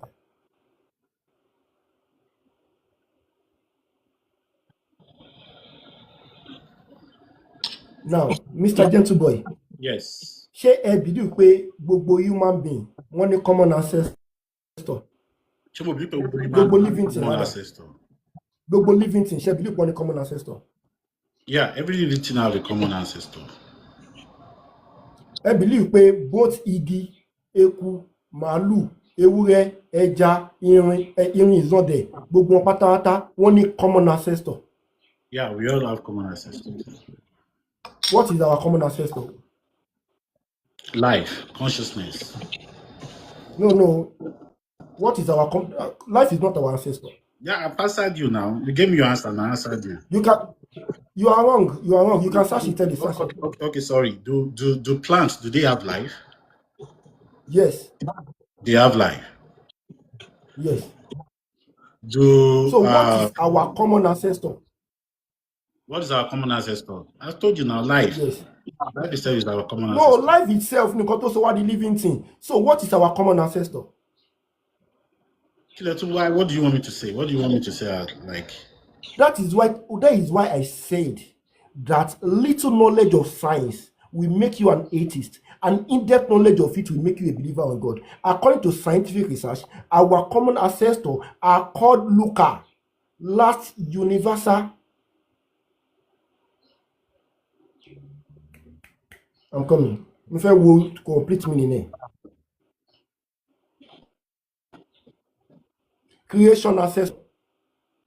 Last universal creation ancestor. Gbogbo èèyàn tó wà láyé pátápátá, every living thing. Ọ̀dà wọn látara Luca. Ṣé mọ̀ pé Luca exists in water? It is a cell. It exists in water. Nínú Al-Quran, Ọlọ́run wá sọ pé every living thing pátápátá á dá wọn látara omi. Báwo la Nábì ṣe mọ̀ ní 7th century? Every living thing pátápátá látara omi. So they are all made from water. But 70% of our body component is water itself. Thank you very much. 70% of our body. Báwo la Nábì ṣe mọ̀ ní 7th century?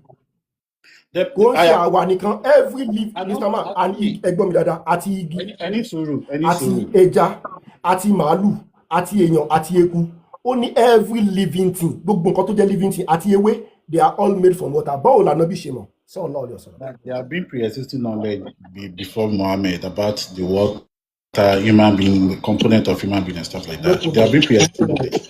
So in my show it to me. You tell me to bring you evidence that there have been knowledge that human were made of water. Show it to me. Listen to me. Ọlọ́run sọ no verse of that Quran wípé dájúdájú every living thing I created them from water. Ó yẹ fún mi níbi kan tó ti sọ again. Just hold on.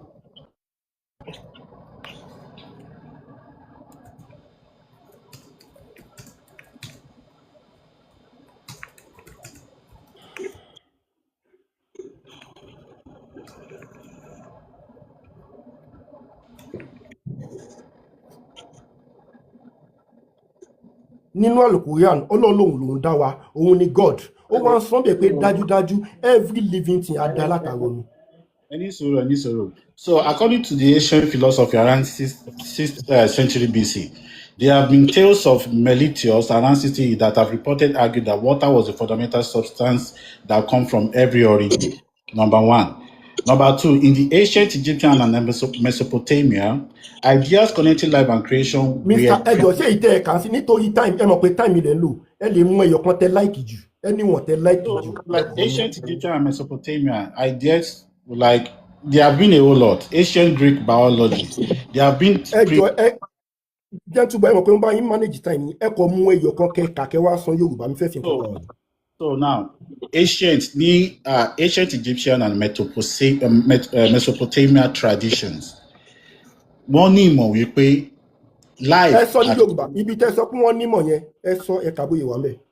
Yeah, wọ́n ní ìmọ̀ wípé. Ẹ sọ bó ṣe wà mẹ́ ní English. Okay, ideas connecting life and creation with Listen, primordial ẹ sọ water. idea ṣé idea ní pé ìmọ̀. Ideas connecting life and creation with primordial water are even older, given thousands of years before. So they are just. Boy, ṣé idea pé wọ́n ní idea tó connect yìí pé ṣójọ́ pé wọ́n sọ pé wọ́n nímọ̀ pa they have idea connecting to it ṣójọ́ pé wọ́n nímọ̀ pa let me show you the verse in the Quran ní Quran chapter 21 ní verse 30 òun lélẹ̀ sá ó ní are those who disbelieve not considered ṣé àwọn tó ṣe aláìgbàgbọ́ ṣé wọn ò tí ì rí wípé that the heavens and the earth were a joint entity àtayé àtọ̀run ẹyọ kan ní méjèèjì and then we separated them àwa ya méjì láàrin and made from every living thing and made from water every living thing ẹgbẹ́ ìwà kò sọ pé ìdí à ó ń sọ pẹ̀lú certainty wípé ṣé ẹ̀rí ni wípé gbogbo nǹkan tá a dá pátápátá àtàrà omi láti dá then we did not believe ṣé ẹ̀tún nígbàgbọ́ náà ni look at that verse ẹ pé kò sọ pé bóyá ọ̀nà ìdí àpá ọ̀kan sọ listen to me now ẹ jọ èmi mò ń ní time ẹyọ kan question ẹyọ kan mo sì béèrè lọ́wọ́ yín ó ní ṣé ẹ̀rí eléyìí sọ pẹ̀lú certainty kẹ́ lè mọ̀ pé ní tó dá pé ṣé wọn ò ríran ni ṣé wọn ìgbà yàtọ̀ it is one and we made from every gbogbo nǹkan tó mi pátápátá tó jẹ́ living thing pátápátá adalátara omi the very first phrase ó sọ̀rọ̀ nípa big bang theory bọ́lá ṣe bí àwọn sáyẹ̀nsì sọ pé ṣe dárí ayé wípé méjì it is but one nebula. Now my second question to you, sir. No, any sorry. Can you just for clarification? Can you read Tales of Mr. Gentleboy? Mr. Gentleboy. Nígbà tẹ́ ń béèrè question, mo ní so many things tẹ́ sọ tí kò rí bẹ́ẹ̀ but mo dákẹ́ nítorí ẹ̀yin lẹ́ni time. Ẹ ti waste time nìkan. Ẹ ti waste time nìkan. Now, do you believe wípé àwọn ọmọ ẹ̀dẹ́ aside from that we have a common ancestor? Do you know that gbogbo èèyàn tó wà láyé pátápátá we came from a single parent? Gbogbo èèyàn tó wà láyé pátápátá we come from a single parent. If you are looking at the classism of the homos and how human being has evolved from one generation to another generation, yeah, I will come to the conclusion that we have a common ancestor as humans, as the homos, as a class of humans. Mr. Gentleboy, ẹ jọ̀ọ́ bí mo béèrè àwọn èèyàn bẹ́ẹ̀ ń sọ English àwọn ẹlẹ́bùn mọ̀ tó mọ English tẹ̀ ń sọ wọ́n máa ọ̀pẹ́ ẹ̀ dá mi lóhùn.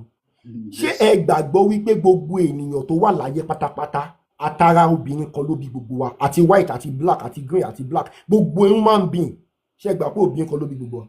So our homo sapiens. Mr. Man, nígbà tí mo sọ a ní àwọn ẹlẹ́bùn mọ̀ tó mọ homo sapiens èèyàn báyìí adájú ṣé ẹ gbà pé obìnrin ẹyọ kan ló bí gbogbo wa ẹ jọ̀ọ́ ẹ má waste time mi náà. Oh God. Time ni mo fẹ́ sọ̀rọ̀ ẹ kàn waste ẹ dáhùn question mi náà. Our current humans táwọn tó àwọn ìmọ̀ sáyẹ́nsì pé wà ní homo sapiens kò ní ọmọ Yorùbá fún yẹn that's just a generic name. Ẹ má bínú ènìyàn ni mo sọ. Ènìyàn náà ní current. Àwọn ẹlẹ́bọ ẹgbọ́n mi sà àwọn ẹlẹ́bọ ẹjọ́ tó yọ lọ nǹkan tó ṣe pé tẹmọ̀ pé nígbà tẹ́ ń bè lọ bẹ́ẹ̀ ń sọ pé bí mo sọ pé yes mo sọ pé no time mi ti short I have less than 2 minutes. Ṣé ẹ gbà pé gbogbo nǹkan tó ń jẹ́ ènìyàn láyé human being ṣé ẹ gbà pé látara ìyá kan ni gbogbo wa ti jáde? Tí mo gbà pé látara ìyá yes. Good. Alhamdulillah. Ìmọ̀ sáyẹ́nsì òde òní jẹ́ kó yé wa wípé gbogbo àwa tá a géèyàn pátápátá àti white àti black àti green ìyá kan pé ló bí wa. Now let me ask you, ìgbà tẹ́lẹ̀ kò sí Ọlọ́run, why are in different language? Why are in different skin color? Why are in different language? Nígbà tó yẹ pé ìyá kan ló bí wa, ó yẹ dáhùn. Why are in different language? Why are in different skin color? For what? Why now we share scientifically? Human does not have language in the first place. They don't speak. There's something they used to talk about. What I ask is, There is ẹjọ́ only yìí the ní kẹ́ dáhùn question mi nǹkan tí bá bí ní kẹ́ dáhùn náà táìmù mi ti lọ náà. I'm answering you now. Ṣebí I'm answering you. At the answer nǹkan your tí mo question. béèrè ni pé white lẹ́ni sí gbogbo ala ní different languages right Yes, gbogbo ala ní correct. different skin colour right good Yes, correct. nígbà tẹ́ gbà pé ìyá kan lórí gbogbo wa now answer me according to your own logic pé kò sí Ọlọ́run why ta ní different languages why báwo ló yẹ ṣẹlẹ̀. So you want me to prove that there is no God with language? That doesn't substantiate anything. It substantiates everything. Nǹkan tèmi sọ fún yín. ẹ mọ̀ táìmù ti lọ. Ẹ jẹ́ kí tiẹ̀ explain nǹkan tí mo fẹ́ explain. Dẹ̀dẹ̀ máa wá refute ẹ̀. tí n bá béèrè question the ruling is that tí n bá béèrè question yìí máa down nǹkan tí bá bí ilẹ̀ máa down that was the ruling nígbà tẹ́yìn béèrè nǹkan tẹ́yìn béèrè ilẹ̀ máa down. I said yes. Then you are now asking me about language. But time ti lọ kò sí wàhálà don't worry about that time ti lọ. No, we cannot. Oh my goodness. Time up àti dé ìparí ìfọ̀rọ̀jomitoro tá à ń ṣe lọ́wọ́ báyìí níta máa ṣe nẹ́ẹ̀sì ni pé a gbé àwọn èèyàn kan wọlé láti wá béèrè lọ́wọ́ King justMe àti láti wá béèrè lọ́wọ́ gentleboy náà so ẹni tó bá jẹ́ pé King justMe ló fẹ́ direct ìbéèrè ẹ̀ sí kan sọ pé kan kọ king síbẹ̀ so a lè gbé yín wá sókè láti wá béèrè èèyàn 3 péré la máa gbé wá sókè fún béèrè látọ̀dọ̀ King justMe lẹ́yìn yẹn tó bá fẹ́ béèrè a máa bọ́ sọ́dọ̀ gentle ẹni tó bá fẹ́ béèrè lọ́wọ́ gentle àwọn náà kọ gentle àgbẹ̀ wọn wá sókè so ẹni tó bá ní béèrè lọ́wọ́ king kó kọ king ẹjọ́.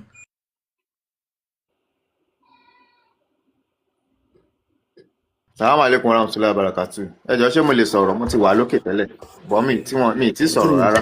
sùúrù ẹjọ́ mazde tí ní time fún yín àti jẹ́ ká comment or sọ̀rọ̀ ẹjọ́ ìbéèrè bàtà bá ti kúrò lórí debate fún àwọn èèyàn láyé láti béèrè ẹ ṣe Adisa ẹ béèrè yìí. èmi náà fẹ́ béèrè mi kí nǹkan tún lò yẹn torí nǹkan tí mo bá wá tẹ́lẹ̀ ọ̀tọ̀. ìgbọ́n nǹkan tí mo sọ sir mazde ṣọwọ́ king lẹ ti fẹ́ béèrè. mo fẹ́ béèrè lọ́wọ́ gentleboy. bọ́ ẹgbọ́n nǹkan tí mo sọ náà sà torí sorry king ẹni tó bá fẹ́ béèrè lọ́wọ́ king báyìí là ń dá lóhùn. I'm sorry ẹ má bì.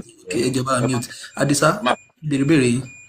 Yes, ìbéèrè mi, my question is to justMe. À ń sọ̀rọ̀ genetic diversity and one make mention pé we all came from one ancestor but science ten ló yẹn náà sọ pé àwọn kan wà tó wà ní Africa àwọn kan wà tó wà ní Europe they call them Neanderthal àwọn kan Homo sapien wọ́n mate papọ̀. I want him to explain that. Is that a lie? One person we did not all come from the same place, from one woman or from one man. It's not possible. So, please. Fún mi time ẹ lè fún mi tí mo fi dáhùn.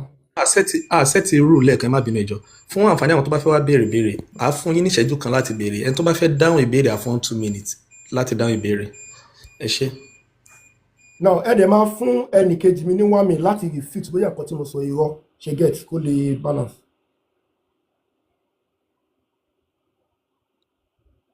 now thank you very much Mr. Adisa wọ́n béèrè wípé sáyẹ́nsì ti wọ́n pé mo béèrè pé gbogbo ọmọ ẹ̀dẹ́ ènìyàn wá látara ìyá kan wọ́n ní bọ̀ sáyẹ́nsì sọ pé àwọn kan ń bẹ tó jẹ́ Neanderthals àwọn amphibians àtàwọn tó kù tó wà láyé wípé báwo nìyẹn ṣe jẹ́ nǹkan tó ṣe é pé ṣe rí àwọn Neanderthals yẹn Homo sapiens làwọn náà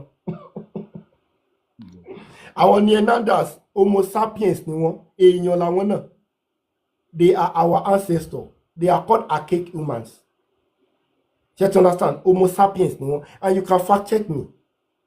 Neanderthals are also humans. Èèyàn ni wọ́n. Ancestor kan náà ni. Nǹkan ṣe kí ọmọ ẹ̀dẹ́ ènìyàn ṣe ń dá and change form díẹ̀díẹ̀. Orí wa ń change díẹ̀díẹ̀ nǹkan tá à ń jẹ àti other things tí atẹ́gùn locations wa òun ló fà. But èèyàn ni àwọn Homo sapiens àtàwọn tó kù. Did I answer your question? Táìmì ò tí pè bọ́. Mo rí pé gentleboy sọ pé irọ́ ni. So ẹ jẹ́ kó sọ̀rọ̀ lórí. gentleboy máa fi ní 1 minute tí n sì scale lè sọ̀rọ̀ lé lórí hold on ẹjọ́.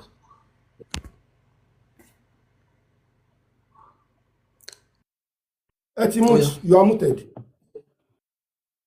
Sorry, àwọn Neanderthals yẹn Homo sapiens ó yàtọ̀ sí wọn. They are very different entirely. They are very different form of humans entirely.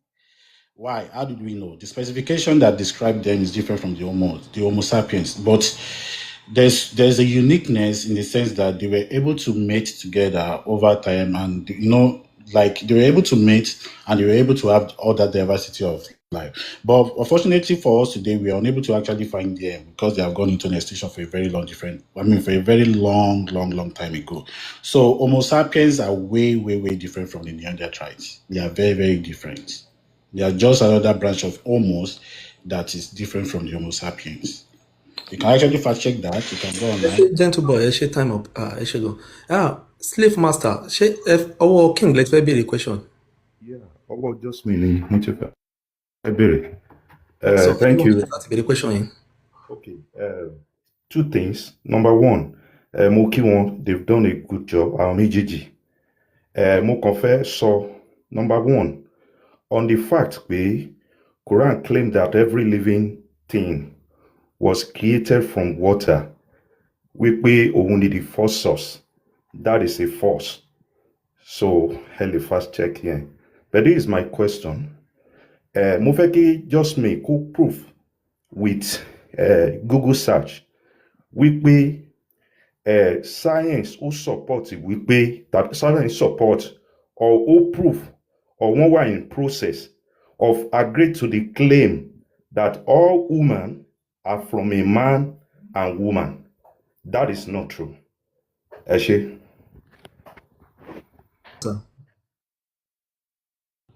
Okay. Ẹ lè set time yìí.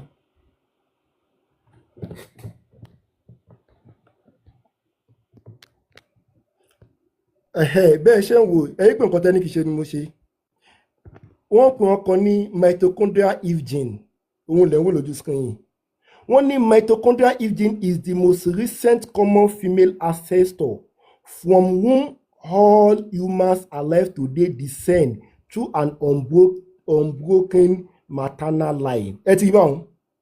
Wọ́n ní pé this scientist náà ó tún sọ pé scientifically this science mitochondrial Eve DNA scientifically so ó ti pass to review research. Sorry, is it scientifically proven? That's what wọ́n ní pé òun ni ẹ̀rí pé please don't interject me now. Wọ́n ní eléyìí ni ẹ̀rí wípé gbogbo ọmọ ẹ̀dá ènìyàn pátápátá látara ìyá kan ni gbogbo wa ti wá. Ṣé ti understand? Wọ́n ní gene kan wà lára gbogbo wa tó ń prove wípé ọmọ ìyá kan náà ni wa, that is one. Number two, gbogbo èèyàn tó wà láyé pátápátá wọ́n ní nǹkan kan tí wọ́n ń pè ní up to 99.9% DNA. Gbogbo èèyàn pátápátá tó wà láyé wọ́n ní nǹkan tó ń pè ní 99.9% DNA. Tó ń jẹ́ kó máa yé yín pé tó bá rí èèyàn kan tó kú bóyá orí egun kan tó kú báwo la ṣe máa mọ̀ pé èèyàn ni DNA yìí ló máa fún wa ní evidence. DNA ló máa fún wa ní evidence pa èèyàn lélẹ́yìí o, this is human being. Ó mì pé a share DNA. Àwọn sequence kankan bóyá tó yí dáàdì ẹ tó bí ẹ ẹ̀jẹ̀ díẹ̀ tó yàtọ̀ kínkínní ló fi sọ pé 99.99%, 100% ló fi show. So variation of just 0.01%. So these are evidence. Hello, this is most recent research. Ẹ type what is mitochondrial Eve gene. Thank you very much. Hold on, gentle boy. Hold on. I said 1 minute in. Just hold on. So, So, according to mitochondrial Eve does not prove the first human, does not prove first women. It's not the only woman alive at that time and stuff like that. So, what they say is that every person has a mitochondrial DNA, the empty DNA, and the empty is normally inherited from the mother. That is what the research actually tells us. It is actually inherited from the mother. It does not tell you this is the first woman, this is the first human, the only woman alive at that time, the mother of everyone who live on earth, or necessarily the ancestors that come from our nucleus DNA. She was one of the women among population. Other women living alongside her could have descended today, but their unbroken maternal lineage eventually ended up, for example, in late. So, nǹkan tó ń try àti sọ ni wípé ọ̀rọ̀ kan tẹ́yìn claim yẹn sìn tẹ́yìn sọ́nsìn yẹn, it is not the first woman, it is not the first human. Now, ṣé ẹ lè gbà wá láyè káfá ẹjọ́ ṣe ẹjọ́ ẹ kò fún wa kákọ̀ establish ẹ̀. Mr. Gentle Boy, ṣé ìbéèrè tó bí ní pé gbogbo àwa tá wà láyé lè ní pé àwa látara ìyá kan? Ṣé mitochondrial FDA gene ṣó prove pé gbogbo human being tó wà láyé lè ní pé àdára ìyá kan láti wà bí kò prove ẹ̀? Kò prove ẹ̀. Ẹ́ Kò prove ẹ̀. kò prove ẹ̀, ṣé ní evidence? Ṣé ní evidence? So okay, I'm going to put it on ChatGPT. If you have Tebani ChatGPT, you know, Èmi ò lo ChatGPT, ẹ má wọrí, mi ò lo ChatGPT, ẹ bá mi display pé kò prove pé gbogbo human being lè ní wípé èyí kan ló bí gbogbo. Show me. Okay, gbogbo human being lè ní lẹ sọ o, gbogbo human being lónìí. Yes, yes now gbogbo àwọn tá a jẹ́ èèyàn lè ní ìyá kan ló bí gbogbo according to mitochondrial gene. Just a moment. All right. I want to flip my camera.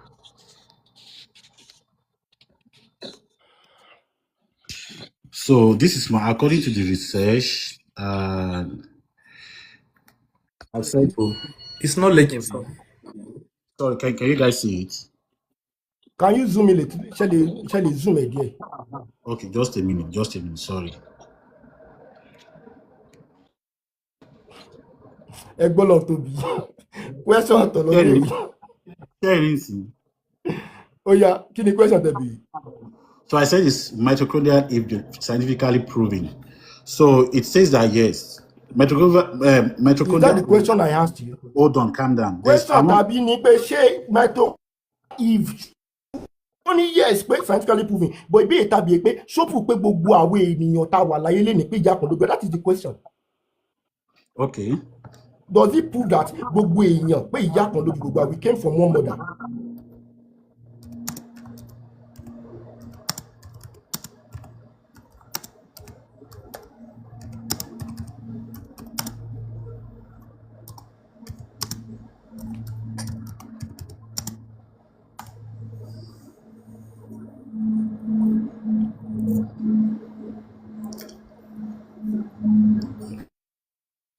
Big.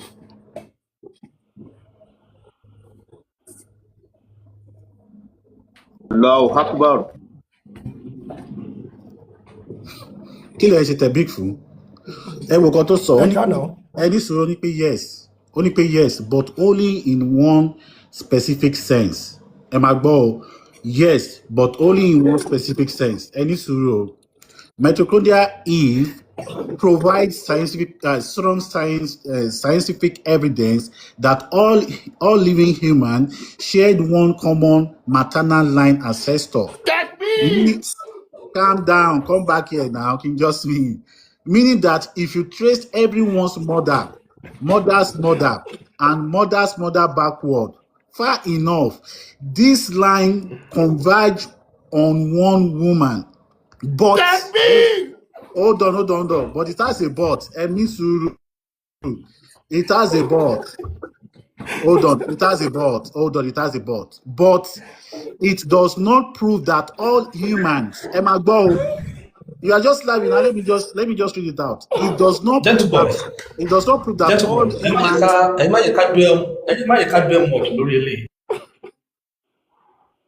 No, I just want to read the but out. It does not prove that all humans descend from one woman who was the only woman alive at that time. So ṣé mo sọ pé òun nìkan ló wà láyé ńgbà yẹn ni, but wọ́n ní ìyá kan ló bí gbogbo wa. That is the question. The current human needs to answer. So nǹkan tí mo béèrè náà nìyẹn, kọ́ tẹ́ni yẹn wá béèrè lọ́wọ́ mi nìyẹn. That is what I said. And ẹ sọ pé wọ́n ni. It doesn't substantiate no, anything. Mr. Man, ẹ má ṣàbòsí. Ẹ̀yin moderator ẹjọ́ mẹ́ẹ̀kọ́ ṣàbòsí ní báyìí. Let's continue.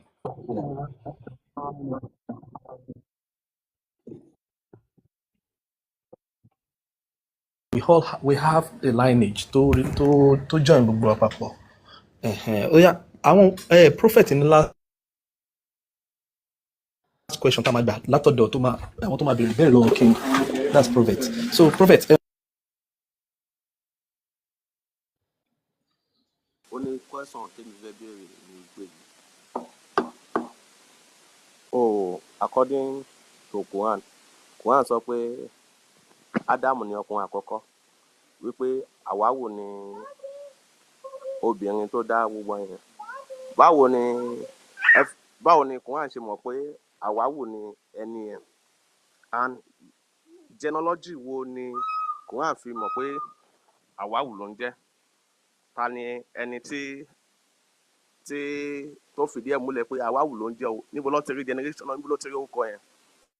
Thank you.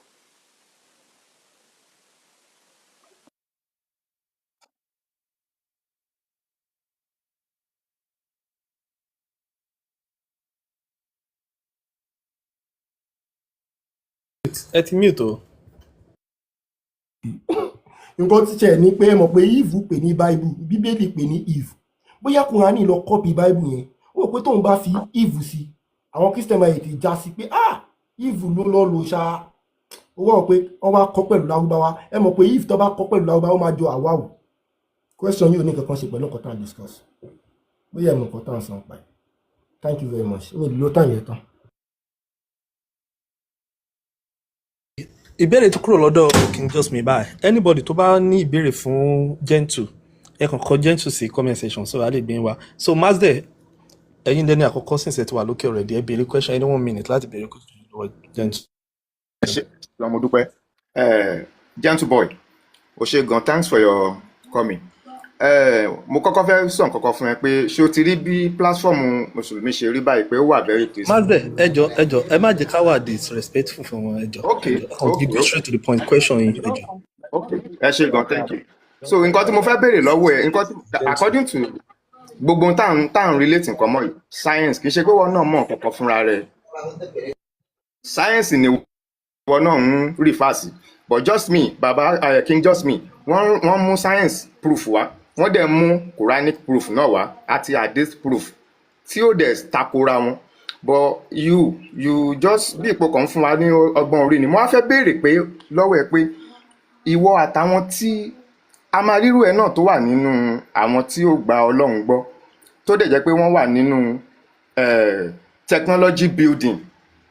Now kí ló dé tẹ́ ti ṣe nǹkan kan débi pé ẹ máa ti kúrò ní worldwide tẹ́ ní bá àwa tá à ń sọ pé Ọlọ́run tá à ń worship tẹ́ ń pè ní bákan tẹ́ ń fún ní names oríṣiríṣi. So kí ló dé tẹ́yìn náà ti create world yín kẹ́ má kú kẹ́ má as in kẹ́ lórí àwa yìí ń sìn à ń irritate yín ní bẹ́yẹn àwa tá à ń sìn Ọlọ́run. So kí ló dé tẹ́yìn náà ti create world yín ti create life as in kẹ́ lórí àwa yìí ń sìn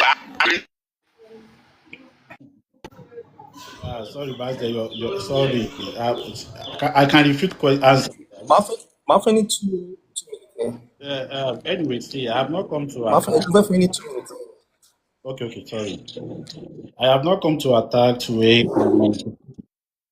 Well, thank you, Mr. I have not come to attack to hate or I don't hate religion, and I even attribute some. I cut religion some slacks. Like anybody can do their religion, anybody can have their belief. But because I don't believe in God doesn't mean that Victoria pay me believe in Allah, make me less of human. Or you me kúrò pé mi ò kì í ṣèyàn. Gbogbo nǹkan tẹ́yìn dẹ̀ ń ṣe bí èèyàn náà lèmi náà ń ṣe. So I don't think I have any hate for anybody. This is just a gentle philosophical argument. So I don't hate you. If you are telling me to go and create a world, or I'm actually seeing it as something irritating. No, èmi ò kì í ṣe èèyàn bẹ́ẹ̀. This is just an argument to know where your position stands. I have a position, he has his own position. You also have your position. We are just putting words together for our own understanding. So thank you. I don't think I have anything against you.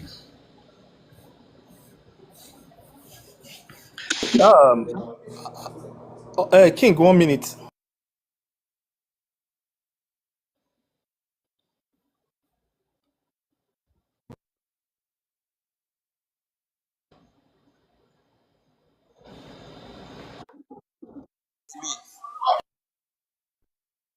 Oh, sorry, ẹ má bínú.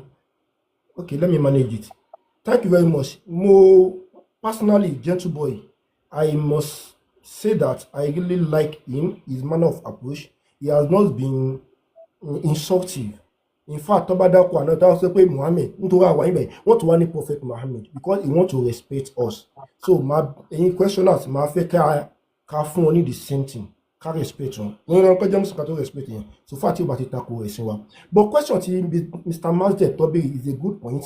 Wípé ẹ̀yin sìn ẹ̀ ń claim wípé àwọn ènìyàn gbogbo ẹ̀kọ́ wa bẹ́ẹ̀ ni wáì tí èèyàn tí àti ìdàgbà kọjá pa fẹ́ kúrò nínú ayé yìí. Ọlọ́run bá sọ ní Al-Qur'an ó ní ilé ayé yìí universe yìí ẹ lè jáde kúrò ńbẹ̀. Ọlọ́run ọba tó dá wa tẹ ní kò sí Ànábì sọ̀sọ̀rọ̀ ní 7th century nínú ọ̀rọ̀ kan Ọlọ́run ní ẹ̀yin èèyàn ẹ lè jáde kúrò nínú ayé ẹ try bóyá ẹ lè ṣe. Láti ọdún yìí táwọn scientists tó ti ń lọ sínú inú space wọn ò tí jáde wọ́n ní ṣe ló ń fẹ̀ sí táwọn bá débi kó tún ń fẹ̀ sí. Ṣé ẹ̀rọ náà wípé the fact that pẹ̀lú gbogbo ọgbọ́n àpẹẹrẹ gbogbo intelligence wa we cannot move out of this universe. Ṣé ẹ̀rọ pé ẹni tó sọ̀rọ̀ yẹn pàlè jáde ń bẹ̀ it is the creator pọ́lọ́ ọba wà tó tán. Thank you very much. King ẹ ṣe gan. Ta ni ó tún níbèrè? Ẹ kàn bá wa kọ kí lorúkọ ẹ kọ gentle síbẹ̀ ká lè gbé yín sókè tó bá níbèrè. Ok, ṣé Mùsùlùmí ni Magaji Ọláìyá? Èmi níbèrè o. Ẹ ní sùúrù prof, ẹ ní sùúrù prof. Magaji Ọláìyá ṣé wọn bẹ̀? Ẹ drop wọn, ẹ bá wa drop wọn. Ok, ẹ béèrè béèrè tí yín bẹ́ẹ̀ prof. Ẹ béèrè question yín prof.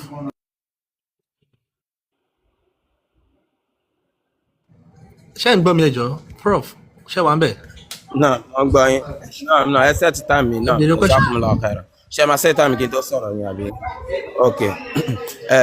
Brother Gentle, I really appreciate you for coming and I really commend your courage for coming here and you are welcome at any time. Now my question is this. We all, I can say that if you are a researcher, we all believe and agree that there are so many scientific miracles in the Quran. There are so many scientific facts. Don't let me even use the word miracle. There are so many scientific facts in the Quran, which I'm going to tó yẹ pé máa mú ẹyọ kan jáde nínú ẹ̀ tó jẹ́ pé gbogbo èèyàn is known fact to many people wípé nígbà tá a bá ń sọ̀rọ̀ lórí the embryology in the Quran ó give details of embryology in a time whereby they have the smallest of means. What do I mean by smallest of means? Pé wọ́n ní nǹkan tó jẹ́ pé ó kéré láti yẹ̀ wò. There's nothing like microscope. There's nothing like surgery or tools or anything láti fi yẹ̀ wò. Ànábì wa sọ details yẹn. Now, if you believe that there is no God, how do you think that the Prophet Muhammad Sallallahu come by that? There are so many people that say, "Oh, gbọ́ láti bí kan ni, ó gbọ́ láti bí kan ni." Can you, if you want to align with that, can you give us the evidence of where he edit and who he made to edit? If not so, how did Prophet Muhammad Sallallahu come by it? Thank you. Okay. I think I've had this discussion before. From my own, I said there have been some like similar messages like that or similar proof like that that's point to that. Like I talk about the Galen theory. The Galen theory actually give that specification of how human modification and embryology looks like. It has been a pre-existing knowledge before the Quran. People have been talking about it, and you are telling me the evidence that I should bring if Prophet Muhammad actually learned from them. I cannot bring any evidence like that and come and tell you, or you actually come to that conclusion that is how embryology or how the human life actually grew. I don't know anything regarding that because I don't live in those times. But like I said, I think I gave an evidence that miscarriage has been an human condition that has been there over time. So I said from that little experience, maybe one of them, the person that actually authorized that theory or write about the theory, might be someone that actually wanted to learn why are people having miscarriage and stuff like that. So we could have seen baby coming out of human womb or the Semitic fluid, whichever way I want to put it. You could have seen that and make some theories or make some note on it. It's just a maybe. I'm not giving a claim, but I'm just giving that due to the evidence of miscarriage at a particular point of time, that so person can make a formula under embryology. And thankfully today we have our modern science that is able to communicate how embryology grow from every stages that actually become a tofimada eyon. So I'm not saying that Prophet Muhammad was not saying his own thing. What I'm only saying that there have been an existing knowledge before Prophet could make that acclamation. I mean, those claims rather. Okay, ẹ ṣe gan gentle boy. So King máa fún yín ní 1 minute ń sìn sórí orí akápò so ẹ lè bẹ̀rẹ̀ ń sìn. Now, thank you very much. Nítòótọ́ kánọ́bì sọ̀sán tó dé oríṣiríṣi àwọn èèyàn tí ń ṣe oríṣiríṣi tíọ́rì ipò orí báyìí bọ́bọ́ ṣe ń sọ pé orí báyìí wọ́n ṣe so many mistakes. but àwọn ò dẹ̀ sọ pé àwọn gba revelation bọ́yìn ń sọ pé ó rí báyìí ó rí bẹ́ẹ̀ ó lè jẹ́ báyìí ó lè jẹ́ báyìí just as gentleman said that maybe yes there are people like that but wọ́n ṣe so many mistakes and they are learned people of their time. Anabi Muhammad was never learned kò lọ school kò mọ́kà ní ìlú tó bí síbi tó ti ń da ẹran ni and Anabi ò sọ pé maybe ó ní dájúdájú sallallahu alayhi wa sallam tí ẹ bá ọkùnrin chapter 23 ní verse 13 14 15 Ọlọ́run dájúdájú á dá ọmọ ẹ̀dá ènìyàn látara spam àwa mú spam yẹn a gbé síbì kan nínú womb for a specified time àwa change ẹ̀ a change aṣọ di leash nǹkan tó dẹ̀yà kó jẹ kan látara ẹ̀ abẹ̀sí máa fún lójú afẹ́bẹ̀sí máa fún nímú abẹ̀sí máa ṣe lẹ́yìn àwa filẹ̀ kó máa mí for a particular time àwa bí gẹ́gẹ́ bí èèyàn tuntun táwa tabarakallahu ahsanul khaliqin verse nítorí pé mímọ́ fún Ọlọ́run. ẹ bá wa round up. Thank you. Verse nítorí ẹ bá wa round up. mímọ́ ni fún Ọlọ́run ẹ má bínú jẹ́ kó ló mọ̀ wọ́n dájú lọ so this one is not say that maybe ó ń sọ certainty. Salaam alaikum.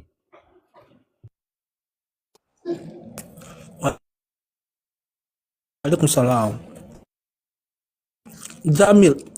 Jamia mi orúkọ yín pé dáadáa. Assalamu alaikum warahmatullahi wabarakatuh. Ó dà pé dáwà class ẹ bèèrè question now. Assalamu alaikum. Wa alaikum salam. Okay. Ṣé mo lè bèèrè question? No,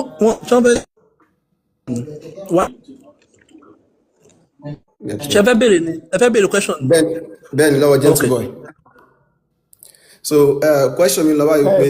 ẹjọ́ má bínú Mr. Ademola ẹ ṣàlàyé fáwọn èèyàn wípé wọ́n ní pé wẹ́ẹ̀ tí ẹ pé àwọn nìkan ló ń question ẹ bá a ṣàlàyé fáwọn èèyàn pé wọ́n ti kọ́kọ́ question ní straight now wẹ́ẹ̀ táwọn èèyàn ṣe báyìí now kọ́ máa ṣàbùsí now. tẹ́ bá ṣe ń join wa èyí tẹ́ bá ṣe ń darapọ̀ mọ́ wa kíní yìí ó lè fún àwọn méjèèjì. wọ́n láwọn ti bọ̀ ẹnu kọ́kọ́ bẹ̀rẹ̀ ti second time turn ti gentle boy pẹ̀lú béèrè lọ kí ipá wọn nìkan là ń béèrè lọ wọn in case tẹ́ bá wà in doubt ẹ ṣe Jamia máa tẹ́ ọ́yá ẹ máa padà bọ́. So question mi fún gentle boy ó ní wípé for example according to critical thinking títí wọn so mo wá fẹ́ béèrè pé for example tí bí à ń sìn wọ́n wà ní etí odò so igi kan wá wó létí odò yẹn so igi ńlá kan igi yẹn wá pieces ara ẹ̀ sí wẹ́wẹ́ so bóyá pieces ara ẹ̀ sí wẹ́wẹ́ igi yẹn wá come together like bí èso wọnú ẹ̀ fúnra ẹ̀ from nowhere ama náà wọlé ó kanra everything ó wá di ọkọ̀ ojú omi so ó wá tira ẹ̀ sójú omi ó wá move lọ so mo fẹ́ kàn ṣàlàyé fún mi pé ṣé ó according to his own critical thinking ṣé ó possible kí nǹkan bẹ́ẹ̀ kó ṣẹlẹ̀ so tó bá ní pé ó lè ṣẹlẹ̀ kó wọ́n explain bó ṣe lè ṣẹlẹ̀ so tí kò bá wá lè ṣẹlẹ̀ so kó wá ṣàfihàn ilẹ̀ fún mi pé báwo làwọn náà ṣe lè máa bẹ láàyè láláyè sí Ọlọ́run tó dá wọn. So, Jamal, your question, I've never experienced something like that before, like a boat actually coming together to form itself. I've not come across that before, and I don't think that can never be possible, because at least boat is human things. So how is it possible for you to be on this earth without a creator? Drop one about the turn now. Come on, interject. So, both all these things are human things. These are just human mind that actually come together to solve another means of transportation, whichever we want to put it. So those are it is actually logical for you to ask it if you are going to a point whereby your premises is going to be granted, then it makes sense. It can make sense to you. So for me, I've not come across that before, and I don't think the boat can actually assemble itself without human, as simple as ABC.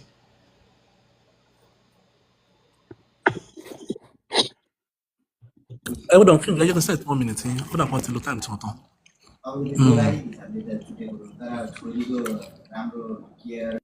Now that question tí wọ́n bèèrè lọ́wọ́ yín, it is not that pé ó ṣẹlẹ̀, it is a logical question láti disprove gbogbo claim yín, and I love the last sentence that you made wípé kò lè ever ṣẹlẹ̀ nítorí pé èèyàn ló máa ṣe kò lè ṣe ra ẹ̀ exactly wọ́n wá ní ṣe ẹ̀rí ara yín ni ẹ wo ojú yín ẹ wo etí yín ẹ wo ẹnu yín, ẹ wo imú yín, ibi tágbẹ́gùn gbà, ẹ ní white blood cells, ẹ ní red blood cells, ẹ ní àwọn veins, ẹ ní gbogbo brain yín, ẹ wo iye vessels, iye nerves, iye tendons tó wà ní tissues tó wà nínú ara yín tó connect gbogbo ẹ̀ papọ̀.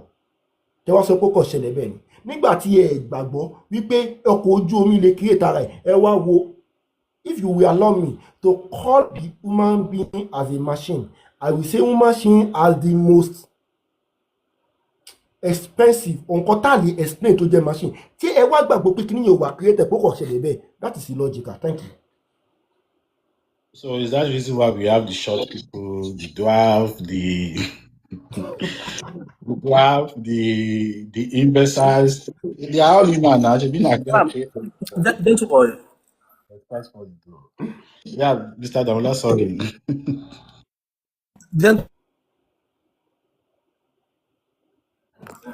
Yes, I'm with you. I'm with you, sir.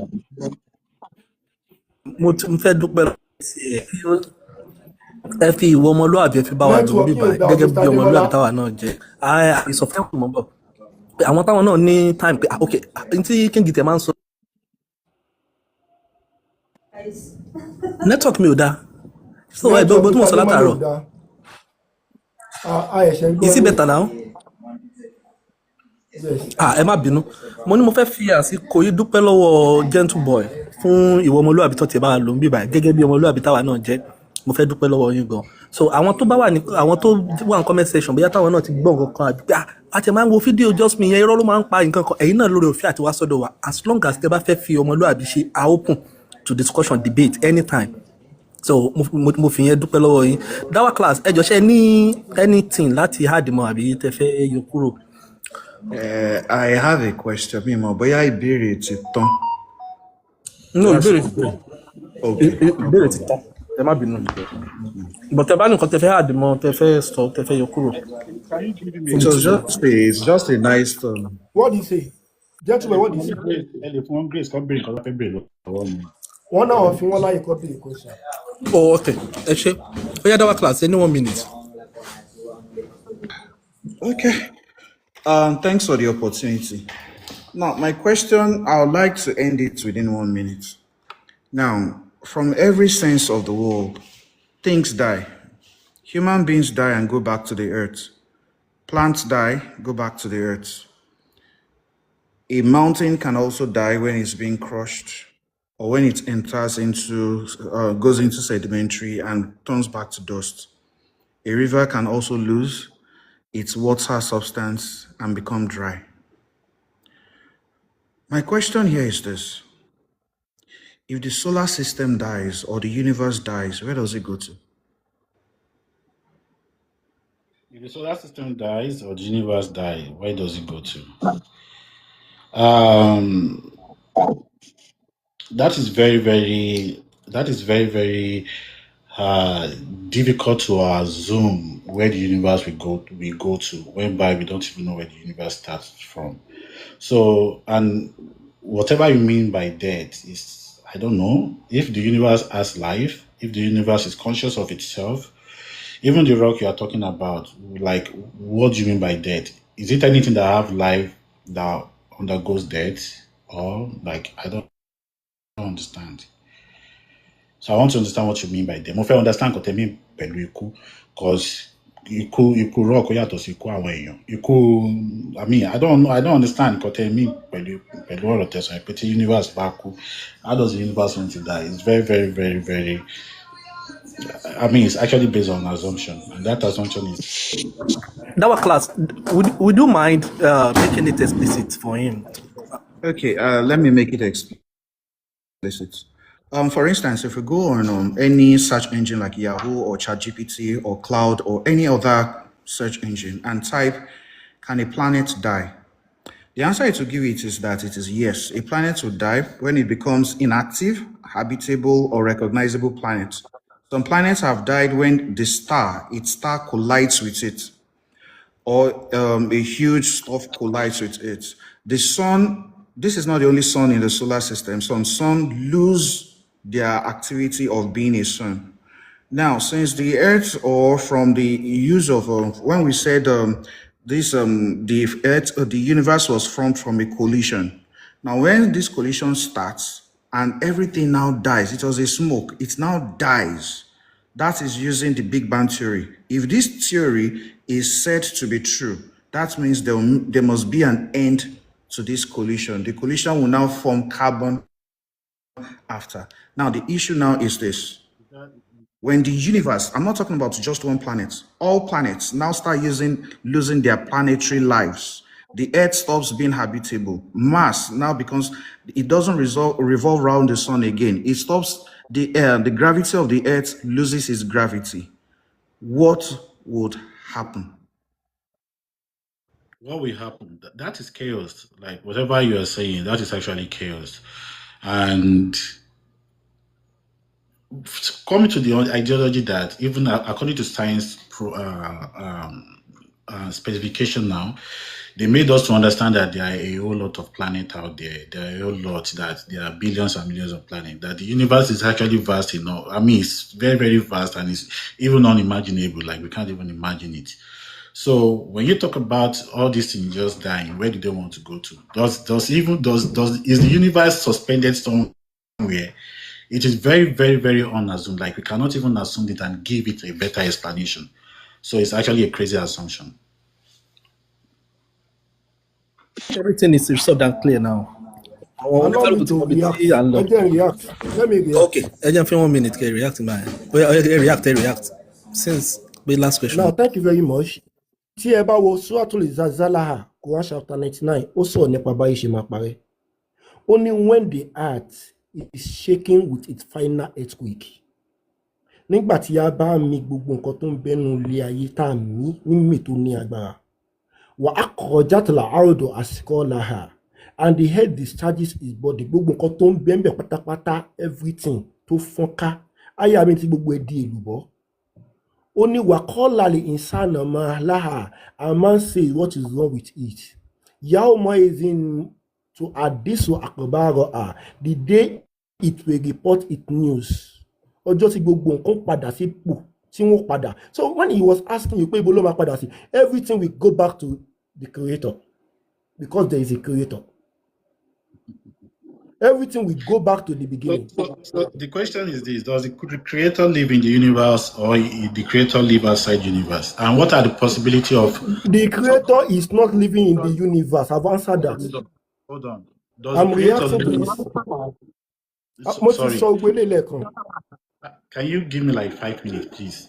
All right, no problem. If I'm taking 5 minutes, I just have 3 minutes. 5 minutes, I'm up. Oh yeah, okay, 3 minutes. Just like an exchange between I and justMe. So now, does the creator live in the universe? And if the creator doesn't live in the universe, how big is this creator? Thank you very much. Alhamdulillah, I love this question. Maybe you not listen when I said it. Ilé ó ní pé ilé ayé kò gbà òun. Inú universe kò gbà òun. Ó tún wá ní òun tún ní another universe. Yàtọ̀ sí universe ayé ìtì. Let me answer you. Are we pointing to metaverse? Like there's other universe? Exactly. So outside this our universe, Ejo. After this panel, we have the sky. How many universe are there? I'm coming.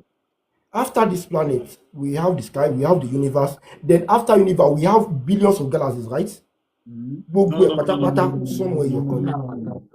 No. We have universe. Inside the universe exist all these galaxies, solar system, black hole, whatever we want. So money billions of the galaxies, they are just under one universe.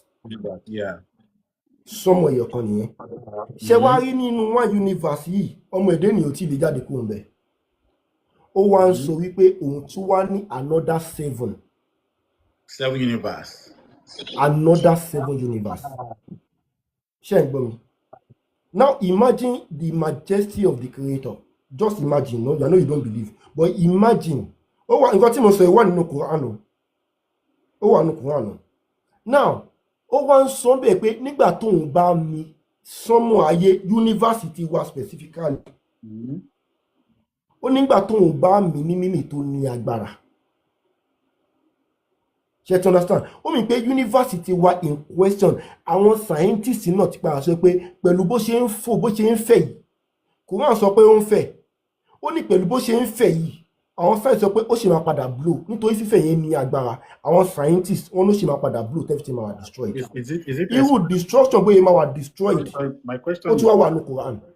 is it expanding to eternity or it has a stop point? So if we No, come, it is it expanding only a stop point. Okay, sorry. If it is expanding, is it expanding to eternity or there is a point? The question is this: is it expanding to eternity or there is a point? This expansion will be coming. We become so together. I mean, that everything will actually go back to a start point. Is that what it's saying? No, sir. Our universe, ó dàbí ball. Tí wọ́n ń fún. Listen to me. Universe will be ball. Ẹjọ́ mi ń sọ fún yín pé nebula tẹ́ bá wo vast mo ka ẹ gbọ́ mi dáadáa mi ń sọ planet Earth mo ń ṣàpèjúwe fún yín pé wọ́n expand ṣe to understand tí wọ́n ń fún tó ń expand then ó máa blow kò ń ṣe pé ó ti máa ṣìn padà everything máa scatter. Ó máa scatter. I'm not talking mo ti ṣàlàyé fún yín mo lò ẹ́ gẹ́gẹ́ bí àpò I'm not talking about planet Earth. Wait, I'm talking about universe where it is expanding then everything must scatter nebula. Just mean that is everything that you are explaining to me right now. That is basically on our assumption. That is what you are assuming. Now, no, I'm not assuming. Hold on. I'm not assuming. I'm not assuming. You can search it online now. So scientifically, scientifically, is our universe expanding?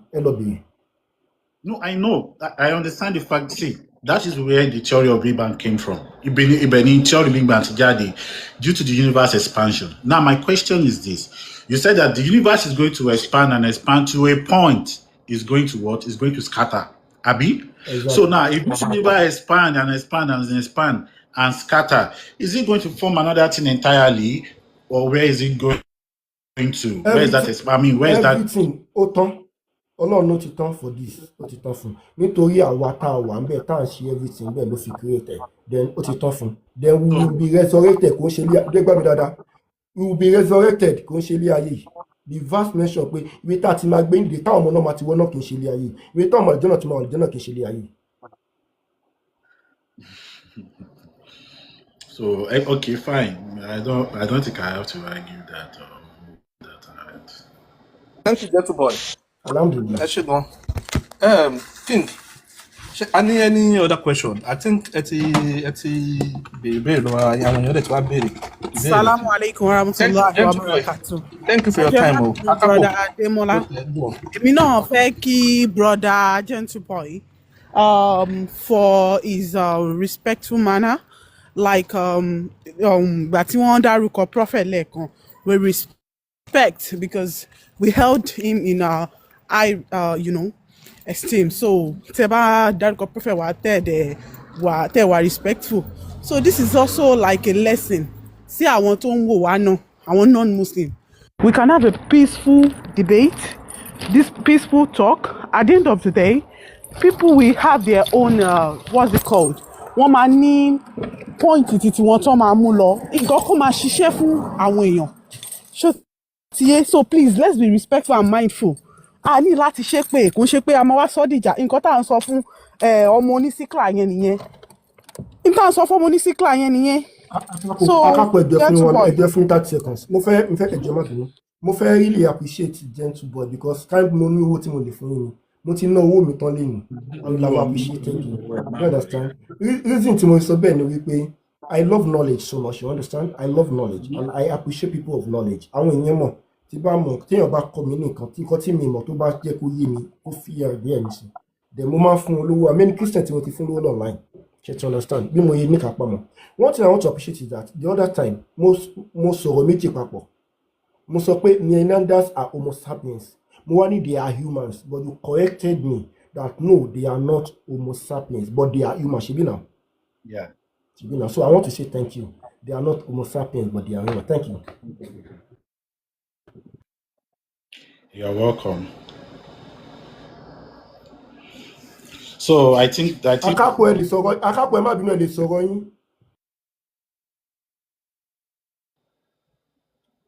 nǹkan tí mò ń gbìyànjú àti sọ náà ni pé nǹkan tá à ń sọ fún ọmọ ss baby yẹn náà nìyẹn yìí pé kó bọ́ síta kó gba debate one on one ṣọ́ máa yá ẹ̀jẹ̀ ni gbogbo bí gentle boy bó ṣe bá wa sọ̀rọ̀ yìí gbogbo àwọn ọ̀rọ̀ tí ó mú jáde ìwọ náà mú wọn wá mú wọn jáde. We don't have any issue. Bring them out. Let's see whatever you have in you, and then we can just have a talk, have a debate on it. Kò fàjà rárá at all. Ṣé nǹkan tí mo sọ ti yé yín? So thank you so much, gentle boy. We will appreciate more of this if we can have more topics. But a lè ṣiṣẹ́ lórí yẹn later, because to be honest with you, àwa mùsùlùmí kódà Ọlọ́run bá ara nǹkan tọ́lọ́run bá pa láṣẹ fún wa náà ni pé ká ṣe kíni ká wá ìmọ̀. Then tá bá ti wá fẹ́ debate pẹ̀lú àwọn èèyàn kí a jọ mú ẹ̀rí ara wa wá, ká mú ẹ̀rí wá, ká sọ̀rọ̀ respectful. Tó bá láwọn fẹ́ ní àwọn ní argument, ká argue in a better way, in a respectful way. So thank you so much for that. So I fẹ́ more of this debate. So nǹkan tèmi kàn fẹ́ sọ nìyẹn pé we really appreciate you, your presence and your knowledge. Thank you. a sọ pé dandan kó o gba nǹkan tá a bá sọ ń bìbà it's not necessary but wá pẹ̀lú opinion ẹ̀ mú ẹ̀rí wá má wàá bèèbù ẹni pé ẹwọ tó bá wo comment section it was well coordinated ní time tó ń sọ̀rọ̀ kò sí anybody tó búra wọn kò sí nǹkan kan ká láwọn ọmọ ẹlẹ́bọ̀ọ́rà dáadáa ẹ ti máa gbọ́ ìpè ẹ ti máa gbọ́ ọ̀rọ̀ torí wọn ready àti engage intellectually so ìwọ náà tó bá mọ̀ pé wọn ready láti engage intellectually wá sókè even tó bá yẹ pé neutral platform ló fẹ́ gbé wa lọ ready àti lọ as long as tí wọn náà bá máa permit wa bá ṣe fi ẹ rí pé everything wà in fair time kò sí pé bóyá nìkan lo time jura wọn lọ nítorí pé ó jẹ́ mùsùlùmí wọ́n ṣe bá o lè pè wá lọ sí another platform tó bá ti jẹ́ neutral ground àwa tó á dẹ̀ gbà wá láyè láti sọ̀rọ̀ kò jù bẹ́ẹ̀ lọ king ẹ lè bá a sọ̀rọ̀ mo dúpẹ́ lọ́wọ́ yín gan gentle boy I really appreciate your time. ẹ̀yin èèyàn ìjọba mi appreciate boy tẹ́ bá ní kọ́ ẹ̀jọ̀ please mi nínú àwòrán bí mi now just ọlá mi ṣe wà ń bẹ̀ sà.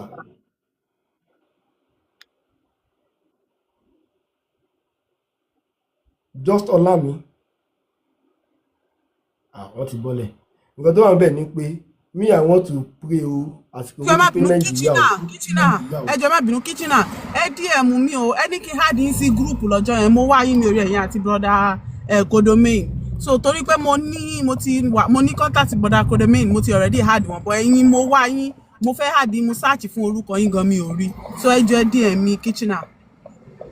kitchen pẹ̀lú orúkọ wọn inú kitchen náà gbé. bẹ́ẹ̀ ni tẹ́ bá ti wọnú kitchen ibi tẹ́ máa ń tọ́jú ọ̀bẹ sí yẹn ẹ gbé sílẹ̀ ẹ máa rí wọn níbi abẹ́ kínní yẹn ibẹ̀ ló máa ń gbé. Assalamu alaikum no. Wa alaikum salam. Thank you very much bóyá mi náà ní 1 minute kí n fi sáré contribute látàárọ̀ so mo really appreciate yín gan King justMe àti gbogbo àwọn tí wọ́n ń support yín Brad gentle boy I appreciate you as well. One thing tí mo appreciate ni pé try láti wà coordinated ìwọ̀n bá ẹ̀kọ́ táwa náà ní tẹ́yìn náà ní ẹ lò ẹ̀dẹ̀ farabalẹ̀ but èmi náà ní question but kò ní jẹ́ question because àwọn èèyàn ti béèrè question mo kàn fẹ́ gbà yín níyànjú gentle boy sorry in academic settings àwọn nǹkan kan bẹ tó pé wọn lò as a proof mọ́ when it comes to knowledge based argument or fact I understand one of those things àwọn bóyá bí ká máa lo àwọn search engine kan bóyá bí Google láti fi explain àwọn fact tó ní í ṣe pẹ̀lú àwọn nǹkan tá a fẹ́ fi kó àwọn èèyàn lẹ́kọ̀ọ́ torí wípé ní school tèmi ti ṣe tán wọ́n jẹ́ ká understand wípé a lot of facts tó wà ní under Google nísìn wọ́n wà into like àwọn èèyàn ti ń try láti synchronize pé most of àwọn fact yẹn náà ti wà corrupted number one. Number two things ni wípé when you want to have a kind of a conversation like this níbi táwọn èèyàn ti máa kẹ́kọ̀ọ́ ẹ gbìyànjú o mi kódà inú mi dùn gan mo kẹ́kọ̀ọ́ látara yín méjèèjì ó ní ẹ jẹ́ ká máa wà more explanatory like káwọn èèyàn with a simple terms àwọn èèyàn ò lè understand the interface try láti prove because most of the questions tí ẹ̀ ń try láti defend àbí tẹ́ ń sọ at some point ó máa ń kò tún ní yé mọ́ délẹ̀ ẹ understand nígbà tí lecturer àwọn àwájú àwọn student ọ̀fẹ́ kọ́ wọn lẹ́kọ̀ọ́ ó gbúdọ̀ sọ nǹkan tí ó yé àwọn ọmọ yẹn tí wọ́n dẹ̀ rí pé yes kìíní yẹn ó yé wa sínú làákàyè dáadáa. So please, I want to advise you to like kẹ́ tún try láti wò pé báwo lẹ ṣe máa ṣe research yín the more, and then tẹ́ bá ti fẹ́ máa sọ̀rọ̀ ẹ máa mú proof tó yẹ pé àwọn èèyàn ó lè ní access sí, kò ní jẹ́ pé common thing tẹ́mi lè ṣe ní ìsìn mo lè bọ́ sórí ChatGPT kí n fẹ́ bá àwọn èèyàn sọ̀rọ̀ nípa mo fẹ́ defend pé kò sọ Ọlọ́run kéde máa mú wá. No, I think it should be now. Yeah, thank you very actually mo kàn fẹ́ sọ náà ni pé I really appreciate everybody, and may Allah subhanahu wa ta'ala kó guide wa. Ọlọ́run ọba wà o, Ọlọ́run á dẹ̀ ju ara rẹ̀ sínú sẹ̀mí ẹ̀dì kankan. Assalamu alaikum wa rahmatullahi wa barakatuh. ẹjọ torí time wa ẹ jẹ́ ká mọ̀ ọ́n. Gentlemen, fẹ́ make suggestion. Ṣé ẹ ní àdúrà pé ká sọ péjì ìdí academy kan? So, zero agree. See, most of the time, these are just philosophical arguments whereby we just bring thinking together, we logically analyze things, and if you are bringing your own proof from the science point, yeah, you can actually come with it. If it's naturalistic, you can come with it. If it's more philosophical, logic and stuff like that, you can actually come with it. So most of my own argument come from naturalistic point of view, like what I can actually say, inclined with science as well, and to the more scientific proving that it's actually right here, right now. So that's why it means anything that is God is more personal. It's more personal to human. Like that's where I actually stand today. I don't have any issue with that. No, but I don't like to check on 1 minute. I came in on sorry song from Gentle. No, ṣe me lọ kírun, mo lè lọ kírun. Gentle. Just me going. I lọ kírun. Mo ní mi lè lọ kírun. No, but I Gentle. Èmi ò pẹ̀tù bá King ní debate. So everybody go back gbọ́ nǹkan. Ẹ lọ kírun. Wọ́n á lè ṣe kíni, wọ́n á lè reflect lé lórí, including yourself. You'll be able to reflect on it, while us too will be able to reflect on it. So you're insane. Now, nǹkan tẹ́mi kàn fẹ́ sọ ni pé Gentle, mo fẹ́ ká reason as a human being now, because we all agree that we are human being, right? So mo kàn fẹ́ bá yín reason kan just for a minute ni pé mo kàn fẹ́ sọ nǹkan kan, mo wá fẹ́ gbọ́ reply yín lórí ẹ̀. As a human being now, fún àwa ń sìn ta sọ pé àgbọ̀ Ọlọ́run gbọ́, ipe Ọlọ́run wà, you know, àwa ta sọ pé Ọlọ́run wà.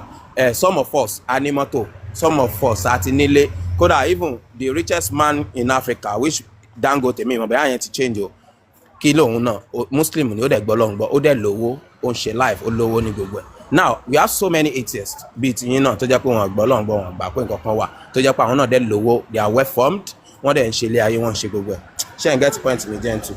Now wọ́n ń ṣe ilé ayé, wọ́n ń ṣe gbogbo ẹ̀, wọ́n ń róúnjẹ jẹ, àwọn náà rí mu, tójò bá rọ̀ ó máa pa wọ́n, tóòrùn bá rọ̀ ó máa pa wọ́n. So in a nutshell, gbogbo wa ń ṣe nǹkan kan papọ̀ bákan kan náà, tó yẹ pé belief wa kan different ni, and nínú ìwàsí wa kankan different. Nǹkan tí mo ń try láti sọ ni pé gbogbo wa jọ ráyé ṣe. Kódà àwọn atheists mi wà tó yẹ pé wọ́n lówó lọ́wọ́ rárá àtọ̀, tó yẹ pé bí pa wọ́n kú ni. Àwọn mùsùlùmí kan náà dẹ̀ wà tó yẹ pé wọ́n lówó rárá àtọ̀, àsìntàn belief náà Ọlọ́run tó yẹ pé bí pa wọ́n kú ni. Now kí ni reason mo fi sọ gbélé ni pé now brother, to stay on a safer side, are we going to lose something? Ṣé ẹ máa gbọ́ question mi sìn, ṣé a máa lose anything tá bá yẹ pé agbàgbọ́ pé Ọlọ́run wà? You understand? Nígbà tá wa kú tán, Ọlọ́run yẹn ò wá sí. I'm not going to lose something. You agree with me? And you that you believe there's no God, you are not going to lose anything, right? Èmi tí mo dẹ̀ believe pé Ọlọ́run wà náà, tí n bá wá kú tán Ọlọ́run ọba yẹn ò bá sí, I will believe and I will know. I mean lose anything. I don't lose anything, and you will agree with me. Now, ẹ̀yin tẹ́ wá bọ́ wá ń sìn yín sí pé believe pé Ọlọ́run wà, tá bá wá kú lóòótọ́ tọ́lọ́run yẹn bá wá exist, nǹkan tó bá wà, nǹkan tó bá pé ká sí òun kọ́, don't you think you lose and I didn't lose by believing he exists? Ṣé rò bóyá ẹ̀yin lose báyìí mi ò dẹ̀ lose? Ṣé get point mi sí? So mo fẹ́ kẹsàn-án lórí nǹkan tí mo sọ ẹ̀. Important for actually all reasonable. We are very, very reasonable. Okay, fine. At the end of the whole definition to life itself, then it is a gain to you and it is a loss to me. But who knows if God did not actually, I mean, like, it can take me try this on you, even other religion that do not believe in your own religion. See, if a Muslim dies, we actually go to the Muslim God, to the Muslim paradigm. Their own paradigm, their own constructive ideology about God. If we go to heaven, even if the Muslim die, tó bá lọ sọ́dọ̀ títí Christian òun náà ní ọ̀run ti Christian wọ̀ so ọ̀run oní gbogbo àwọ̀ bí everybody wà ní different ọ̀run àbí. Gentleman, ẹ jẹ́ kí n simplify nǹkan tó bẹ̀rẹ̀ fún yín. He said nǹkan tó fẹ́ sọ in concise ni pé ẹ̀yin báyìí ẹ believe pọ́lọ̀ wa àwa believe pọ́lọ̀ wa is there anything you are benefiting láyé tá a wà ìta wo benefit. Okay, yeah, if that is it. Okay. If that is it, we are actually benefiting everything. The same thing, right? So which means ẹ̀yin ò ní edge ahead wa benefit jù wá lọ, right? We are actually benefiting from every person. Let now he now said let's now think this way pé àwa dé ọ̀run a kú tán iná wà àlìjọ náà wà. Is there anything àwa bá a ṣe wà á máa benefit tàtẹ́yìn ò lè benefit? Torí ẹ̀ mo ṣe give answer yìí ni pé iná wà àlùjọ náà wà. Mo wá sọ wípé according to the Islamic paradigm about hell and heaven is different from to the Christian paradigm, to the Hindus, to everybody. They have their own ideology about hell and heaven. Maybe atheists, they don't have their own hell and heaven. Because we just believe that after death, there are some different type. There are some different type of atheists. But for me, I believe that after death, that is it. Like we don't have anywhere to go. So we continue one try to study what will I suffer from? Am I going to suffer from the Muslim paradigm of heaven and earth, or to the Christian, or to the Hindu, or to the different 18,000 thousands of religions that is there? Which of the heaven am I going to suffer from? Thank you. I was expecting that reply, and I thank you, Brother Ademola. I really appreciate that because you have to make it clear more than I did. So I was expecting, but ṣé mọ̀ pé Yorùbá gan máa ń pa òwe, ó dà pé Yorùbá ni wọ́n á ní ẹyọ kọ̀ọ̀kan là ń yọ ẹsẹ̀ lẹ́kù, ṣó yẹ yín sìn. Now mo máa ń mú àwọn analysis kan wá, mo máa ń lo analysis kan pé nígbà tá a wà ní school mi mọ other people because I schooled in Ibadan. So time tá a wà school wọ́n máa ń stop exam kan to the end of the term, maybe first time, second time or third time, wọ́n máa end the wọ́n máa stop exam ká máa ṣe gbogbo àwọn exam tó kù. Wọ́n máa wá sọ fún wa pé ẹ ṣe lónìí, ẹ ṣe lọ́la, ẹ ṣe lónìí, ẹ ṣe lọ́la. You understand? So tó bá ti wá ń sọ pé ẹ máa ṣe lónìí, ẹ máa ṣe lọ́la yẹn, àwa kan máa lọ máa gbá bọ̀ àti ẹni study rárá fún bóyá mathematics là ní ni tó kù ta ni bóyá English náà ní study àkànmá lọ máa gbá bọ̀ máa ṣe ṣùgbọ́n àwọn kan wà tẹ́ pé wọ́n máa study in thinking that pé a máa ní exam yẹn lọ́la náà tó bá dọ̀la yẹn tó sọ pé a máa ní yẹn tá a bá ní the gain àwa tá a study a lose tó yẹ pé at the end of the day ọ̀la yẹn kò wá ṣe exam yẹn a lose àwọn tó study náà wọ́n lose ṣé yẹn yín sí now nǹkan tí mo fi lọ síbi analysis yìí ni pé èèyàn àkọ́kọ́ take a step at a time ó ní mo fi pa òwe Yorùbá yẹn tó sọ pé ẹyọ kọ̀ọ̀kan láyé ẹsẹ̀ lẹ́kọ̀ọ́ if at all first you believe there is God now after believing there is God ó yá gbogbo àwọn tó wá sọ pé ọ̀run kan wà because according to your own ideology now èmi believe pé the Christian may say that pé ìwọ ni wàá lọ sọ́run ìwọ ni wàá lọ sí paradise but I don't really think Christian believe that our own heaven and their own heaven is different. I don't believe that. You understand? So they believe that we have the same heaven, but the concept of that heaven, the concept of that God, we all believe. Ló fi jẹ́ pé ìgbà tí Islam délẹ̀ Yorùbá, à ń pe Ọlọ́run Allah, à ń pè ní Ọlọ́run because we believe that God is that God. But attribute tán fún yẹn la reject. For example, we have Christians that they are Arab. Christian Arab, Egypt. I have a friend which is Egypt. He's a Christian Arab ni. Tó bá dé láàárọ̀ máa ní assalamu alaikum warahmatullahi wabarakatuh. Ó bá ní la hawla wala quwwata illa billah because so tó náà bá fẹ́ gbàdúrà ńsìn Allah ló máa lò. Òun lo God, òun lo God, kò gbédè mí ju Lárúbáwá lọ. You understand? So òun náà believe pé Allah yẹn bímọ o. But according to Islam, believe pé Allah yẹn bímọ. So we believe that there is Allah. But the concept of that belief lórí Allah yẹn ni ló yàtọ̀. So you can get point me. Now this is where it is. Tẹ́ bá kọ́kọ́ gbàgbọ́ pé Ọlọ́run wà náà fúnra lára yín with your knowledge because I believe you are a knowledgeable person. I don't even want to use the word belief. I know you are a knowledgeable person. Now according to your own knowledge you will now do your own research. Ẹ máa scrutinize ẹ máa béèrè lọ́wọ́ justMe. Islam yín ọ̀run yín báwo ẹ wà wò tó make sense níbẹ̀ pé ṣé Christianity ló make sense ni ṣé Islam ló make sense ni tẹ́yìn náà dẹ̀ mọ̀ pé tẹ́ bá déwájú Ọlọ́run yẹn ẹ máa lè argue ẹ̀. So yẹn sìn ẹ máa lè argue ẹ̀ iwájú Ọlọ́run tó Ọlọ́run bá fún yín opportunity láti argue ẹ̀. So the first step for you to do is one believe okay there is God.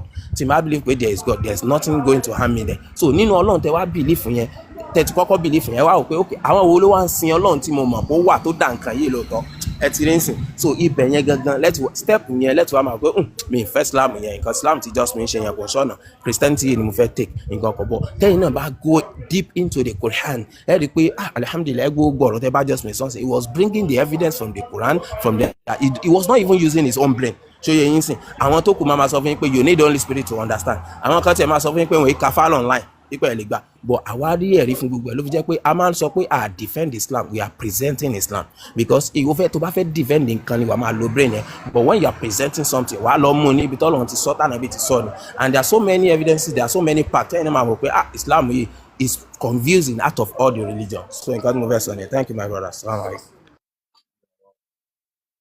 ẹ ṣé gan prof.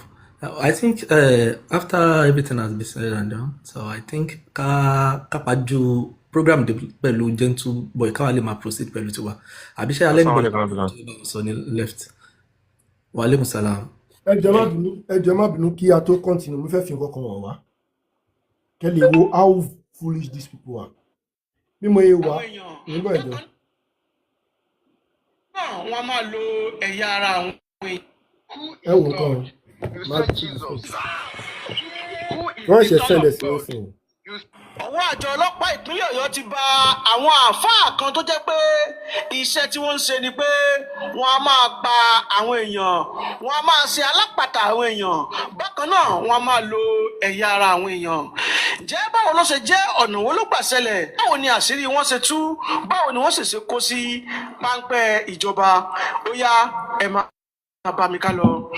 Ní ìlú Ìṣẹ́yìn àti ìlú Ṣakí ní agbègbè Òkè Ògùn ní ìpínlẹ̀ Ọ̀yọ́ àwọn agbófinró ti tẹ àwọn àáfàá mẹ́wàá kan tó jẹ́ pé iṣẹ́ tí wọ́n ń ṣe òun ni pé wọ́n ń pa àwọn èèyàn, wọ́n ń kún àwọn èèyàn, wọ́n á sì máa ta àti lo ẹ̀yà ara àwọn èèyàn. Ní nǹkan bíi oṣù mélòó kan sẹ́yìn òun ni àwọn ọlọ́pàá ti bẹ̀rẹ̀ sí ní sà wọ́n lẹ́yọ̀ kọ̀ọ̀kan èjèèjì tó jẹ́ pé láìpẹ́ yìí òun ni agbẹnusọ àjọ ọlọ́pàá ìpínlẹ̀ Ọ̀yọ́ DSP Àyànládé Ọláyínká ló fi léde wípé ọwọ́ àwọn ti tẹ àwọn èèyàn burúkú yìí o bó tilẹ̀ jẹ́ wípé ó ti pẹ́ tí àwọn ti ń ṣọdẹ wọn ṣùgbọ́n ní báyìí ẹlẹ́dàá àwọn tí wọ́n ti ṣekú pa ó ti fà wọ́n lé àwọn lọ́wọ́. Àwọn èèyàn yìí mẹ́wàá ni wọ́n ṣùgbọ́n mẹ́jọ òun ni àjọ ọlọ́pàá fi orúkọ wọn léde nígbà tó jẹ́ pé mẹ́wàá ni àwọn èèyàn burúkú tí ọwọ́ wọn tẹ̀ yìí ṣùgbọ́n 8 péré ni wọ́n sì fi orúkọ wọn léde. Orúkọ wọn ni Adam Ibrahim tóun jẹ́ ọmọ ọdún 22 ti ṣe 42 years. Lẹ́yìn ìjọba yẹn. Now because of our time, these people are very foolish people. Àwọn ẹlẹ́bọ, they are alágbàkú. Wọ́n wá gbé píṣọ̀ mi. MC Lagos ló ṣe MC of Lagos ló ṣe. King just me. Àwọn ẹlẹ́bọ ló ń post ẹ̀ káàkiri. Àwọn MS ìwàlẹ̀sìn MS bàbá gbọ́n lọ. Òun lọ́wọ́ kọ́ ṣe sẹ̀. Òun lọ́wọ́ kọ́ ṣe.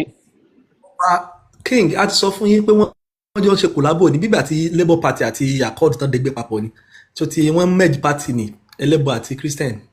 Ọdún mo ti rí láti àjẹta àbíjẹ ìlú ló ti ṣe. Kò yẹ ká lè forgive offence yìí o. Kò yẹ ká lè forgive offence yìí o. Torí ibi tó ti máa ń bẹ̀rẹ̀ nìyẹn ṣe get. Ẹ̀yin dẹ̀ lè má take it serious. Tẹ́ bá fẹ́ travel abroad lẹ́ máa tó mọ̀ pé ohun tí wọ́n ń ṣe yìí wọ́n ń try láti implicate yín ni. Àwọn èèyàn dẹ̀ ń gbọ́n sí wọn ní sọ̀rọ̀ wọn ní Muslim ló máa ń kàn bẹ̀rẹ̀ ṣe get. Ẹ má take it for granted o. JustMe salaam alaikum rahmatulahi kí n sáré contribute láàrin 30 seconds. Alákọ̀ọ́kọ́ ni pé gentle boy mo fẹ́ dúpẹ́ lọ́wọ́ yín gan, we really appreciate you.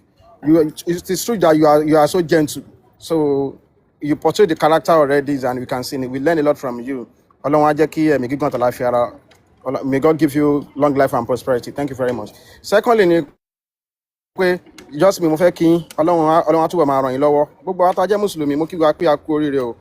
Wo bí gbogbo nǹkan ṣe máa ń dàrú náà lè ṣe rí ẹ wo nǹkan tí JustMe gbé jáde nísìnyí tí wọ́n ń sọ̀rọ̀ nípa èyí ẹ wo bí wọ́n ṣe post picture àwọn èèyàn kò sí nǹkan tẹ́lẹ́gbọ́ fẹ́ ṣe ju pé kàn dà nǹkan ló lọ nítorí pé àdúgbò ibi tí mo wá wọ́n máa ń gbẹ́gi lérè ńbẹ̀ so ibi tí làákàyàn tó ti takò làákàyàn ni pé kéèyàn lọ gbé eré ìbejì kó dẹ̀ kó sínú yàrá ẹ̀ kó dẹ̀ bẹ̀ sí ń tẹ̀kọ̀ àtomi sí lórí so ó kọjá làákàyè gan so torí kémi àti yẹn Ọlọ́run ò ṣe mi àti yín bẹ̀ yẹn àfi kémi àti máa ṣe àlámùdá ní gbogbo gbà ní tó bá mú tí mo lè lọ mú igi àkókò nínú igbó tí mo gé tí mo wá gbẹ́ bí èrè tí mo wá sọ pé Allahu Akbar tí mo dẹ̀ fi ń forí balẹ̀ fún ṣé mọ̀ pé ó ti tán nìyẹn so èmi àti Ọlọ́run jẹ́ kí Islam yẹn kó bá di alẹ́ lágbára Ọlọ́run ọ̀dẹ̀ nígbà lọ́wọ́ gentle boy lẹ́ẹ̀kan sí We appreciate you. May God bless you. Thank you very much.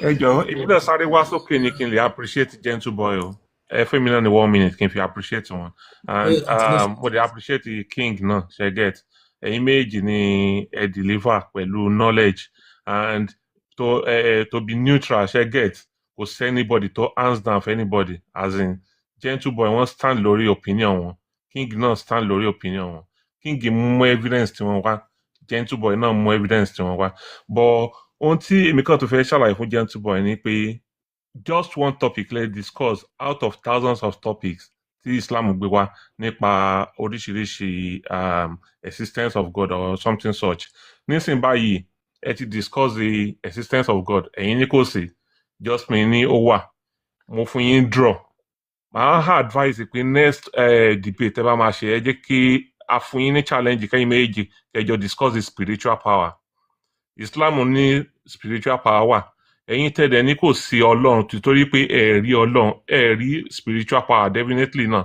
so kò yẹ kẹ́ lè believe náà mo fẹ́ jẹ́ kí yẹn jẹ́ the next debate yín.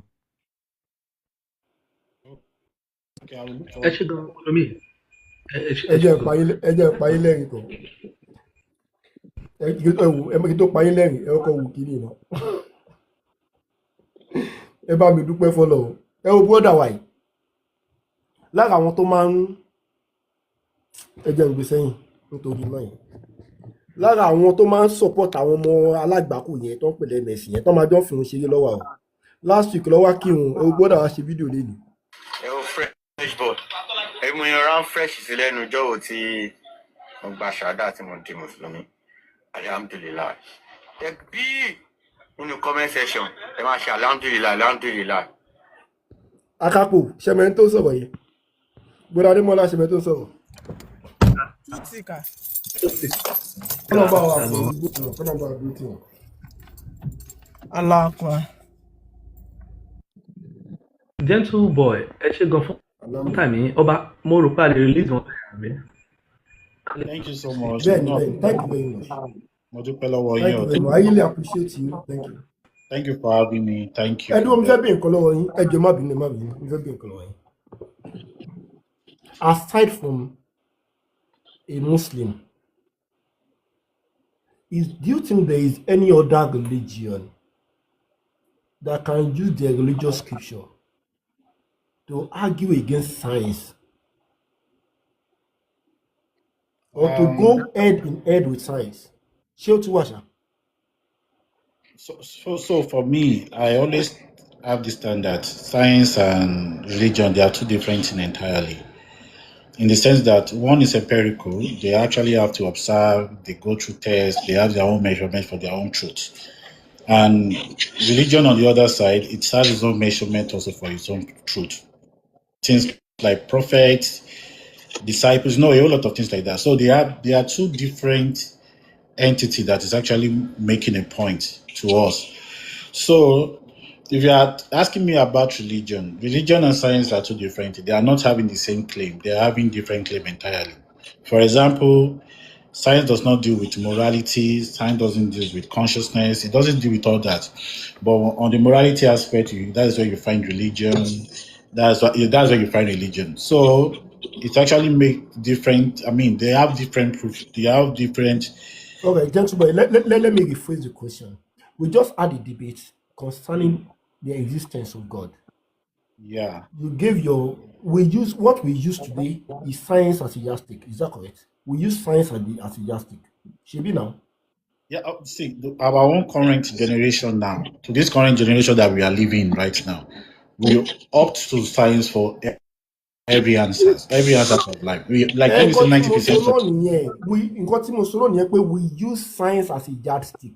Yeah, as a yardstick. Islam, despite the fact that it's a religion that based on belief, it also has some things to bad generation which is science.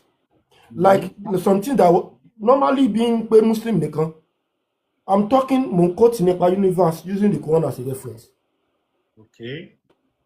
Do you understand what I'm talking about? I'm talking about universe where along so no Quran, along so no Quran. Now that is what I'm talking about. Even though we use it as a yardstick, Islam talked about it, whether we want to agree or not. He talked about it. Ẹ go sọ pé ẹni bóyá, you were talking bóyá àwọn èèyàn kan ti sọ rí. That's what you were saying. I'm posing the question to you.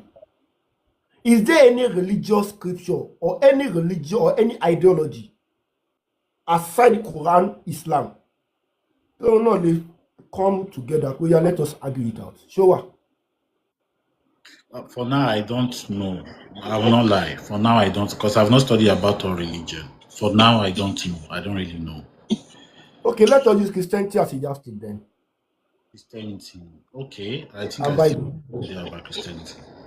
Do you think Christianity can go held in held with science in this type of argument? Christianity make a whole lot of claims. They make a whole lot of claims that they have a whole lot of claims. Claims like animal can talk.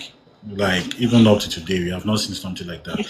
Claims that somebody died and raised up 3 days later. That claim, like, it's actually not scientifically proven. Malolas claims that people walk on water. What about the claim? All those ones are we can even call that science. What cannot be proven and cannot be disproven, and it's so on by. But what about something that can be disproven, that has been disproven itself? Can you give me an example? Ilé ayé ò ti ju 7,000. Ilé ayé ò ti ju 6,000. The Bible made the calculation. Ilé ayé ò ti ju 6,000 years now. That is wrong. You see, that is wrong. The Bible mentioned that there are two lights in the. We have the Bible claimed that the moon has its own light. Seed. Mustard seed. According to the book of Genesis.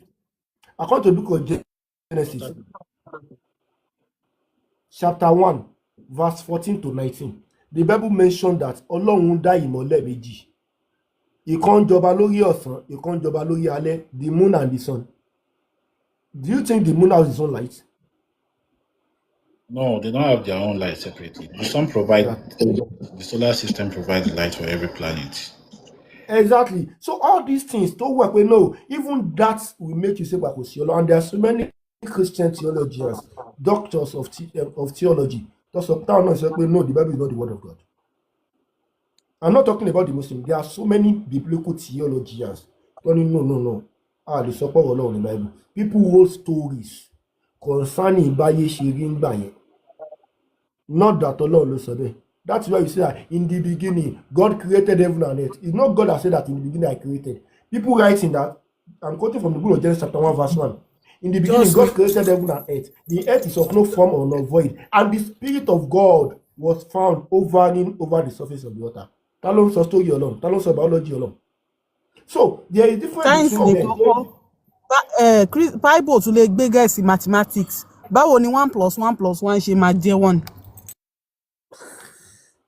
So there are so many. But mo fi ṣẹlẹ̀ fún yín ní pé ìgbà tí prof máa béèrè ọ̀lọ́ ilẹ̀ kan pé okay ẹ sọ pé okay ṣé Christian heaven ni when we are talking about ilé ayé ìgan ká máa ti sọ̀rọ̀ heaven, is the Bible substantiable? Is it a substance?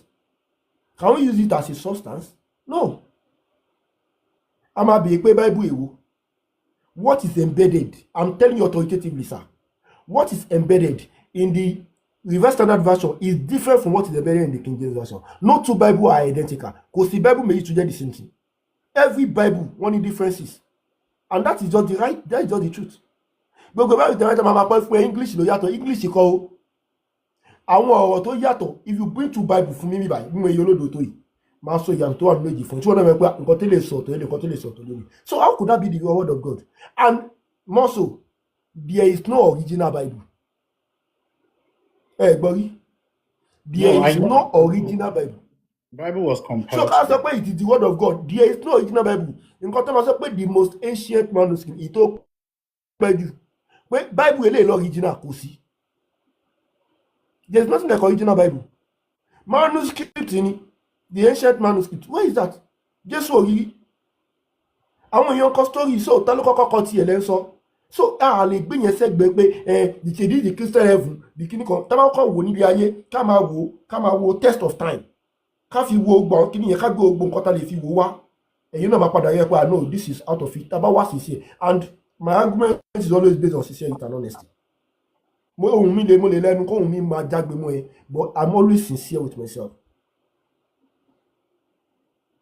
ṣe ti understand like another point bíbélì sọ pé wọ́n kọ́ ètàwà wọ́n fẹ́ kọ́ lọ́bọ́ lọ́wọ́ Ọlọ́run pa gbogbo wọn rẹ́ the Bible say nǹkan tó fà á tí èdè wa fi yàtọ̀ nìyẹn you know the story now. Yeah, I know that story. Wọ́n ní kó fẹ́ kọ́ ilé lọ sọ́dọ̀ Ọlọ́run wá wò pé àwọn èèyàn máa ti ń kọ́ lébọ̀ lọ́dọ̀ mi kí lóun máa ṣe báyìí Ọlọ́run wá dé èdè wọn gbogbo wọn bẹ̀rẹ̀ sí máa já ọjà wọn apá ní tí èyí ẹ̀ ní èdè wa fi yàtọ̀ ọ̀tọ̀ ẹ má bínú wọ́n fẹ́ kó ilé sọ́dọ̀ Ọlọ́run pa wọn rẹ́ àwọn èèyàn máa ti lọ ní space. ẹ̀yin náà jẹ lámbà yẹn. èmi náà jẹ o mo jẹ lámbà yẹn bí àwúrèdè kí ló wà nú orin tá à nílé kọ wọ́n sọ pé Ọlọ́run payé ó pa àwọn èèyàn ó change èdè wa nítorí pé ó fẹ́ kọ́lé lọ sọ́run ló fà á tí èdè wa fi yàtọ̀. ok àwọn èèyàn ti ń lọ sínú space àwọn èèyàn ti ń lọ nínú moon ṣọlọ́run ò rí pọ́ ti ń gbẹ́rọ plane mọ̀ pé àwọn pípì tún ti ń bọ̀ o yé kí ni màá ṣe báyìí ẹ jẹ́ kí n jẹ́ kójú irọ́ lásán these are tales by the ṣe mọ̀ pé wọn ọ̀pọ̀ èèyàn bíi mélòó ló kàn wá sínú space wọn ò tí ì pọ̀ tó wá tún ti di pé wọ́n tún ti fẹ́ máa pọ̀ Ọlọ́run tún máa ṣe nǹkan míì ẹ má wọlé. akápẹ́ ìmọ̀ràn tó fọ́ ni wọ́n ní wọ́n ti ń bọ̀ wá dọ́dọ̀ mi Ọlọ́run ni wọ́n ti ń bọ̀ o àwọn èèyàn ti ń bọ̀ wọ́n máa rí mi o. ó kù díẹ̀ kan súnmọ́ àgbà kò ní wáyé wù. Gentleman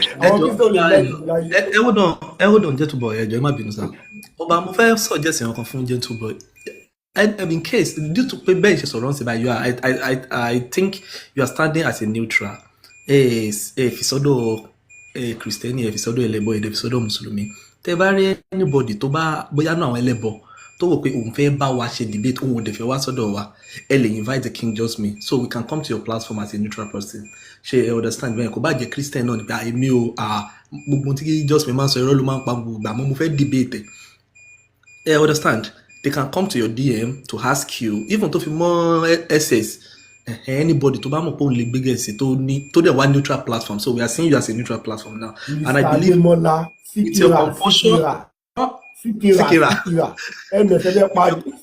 with your composure and experience, I think you should be able to organize something like that. I'm being unbiased. So, ẹ ṣé gan, a dúpẹ́ lọ́wọ́ yín torí time.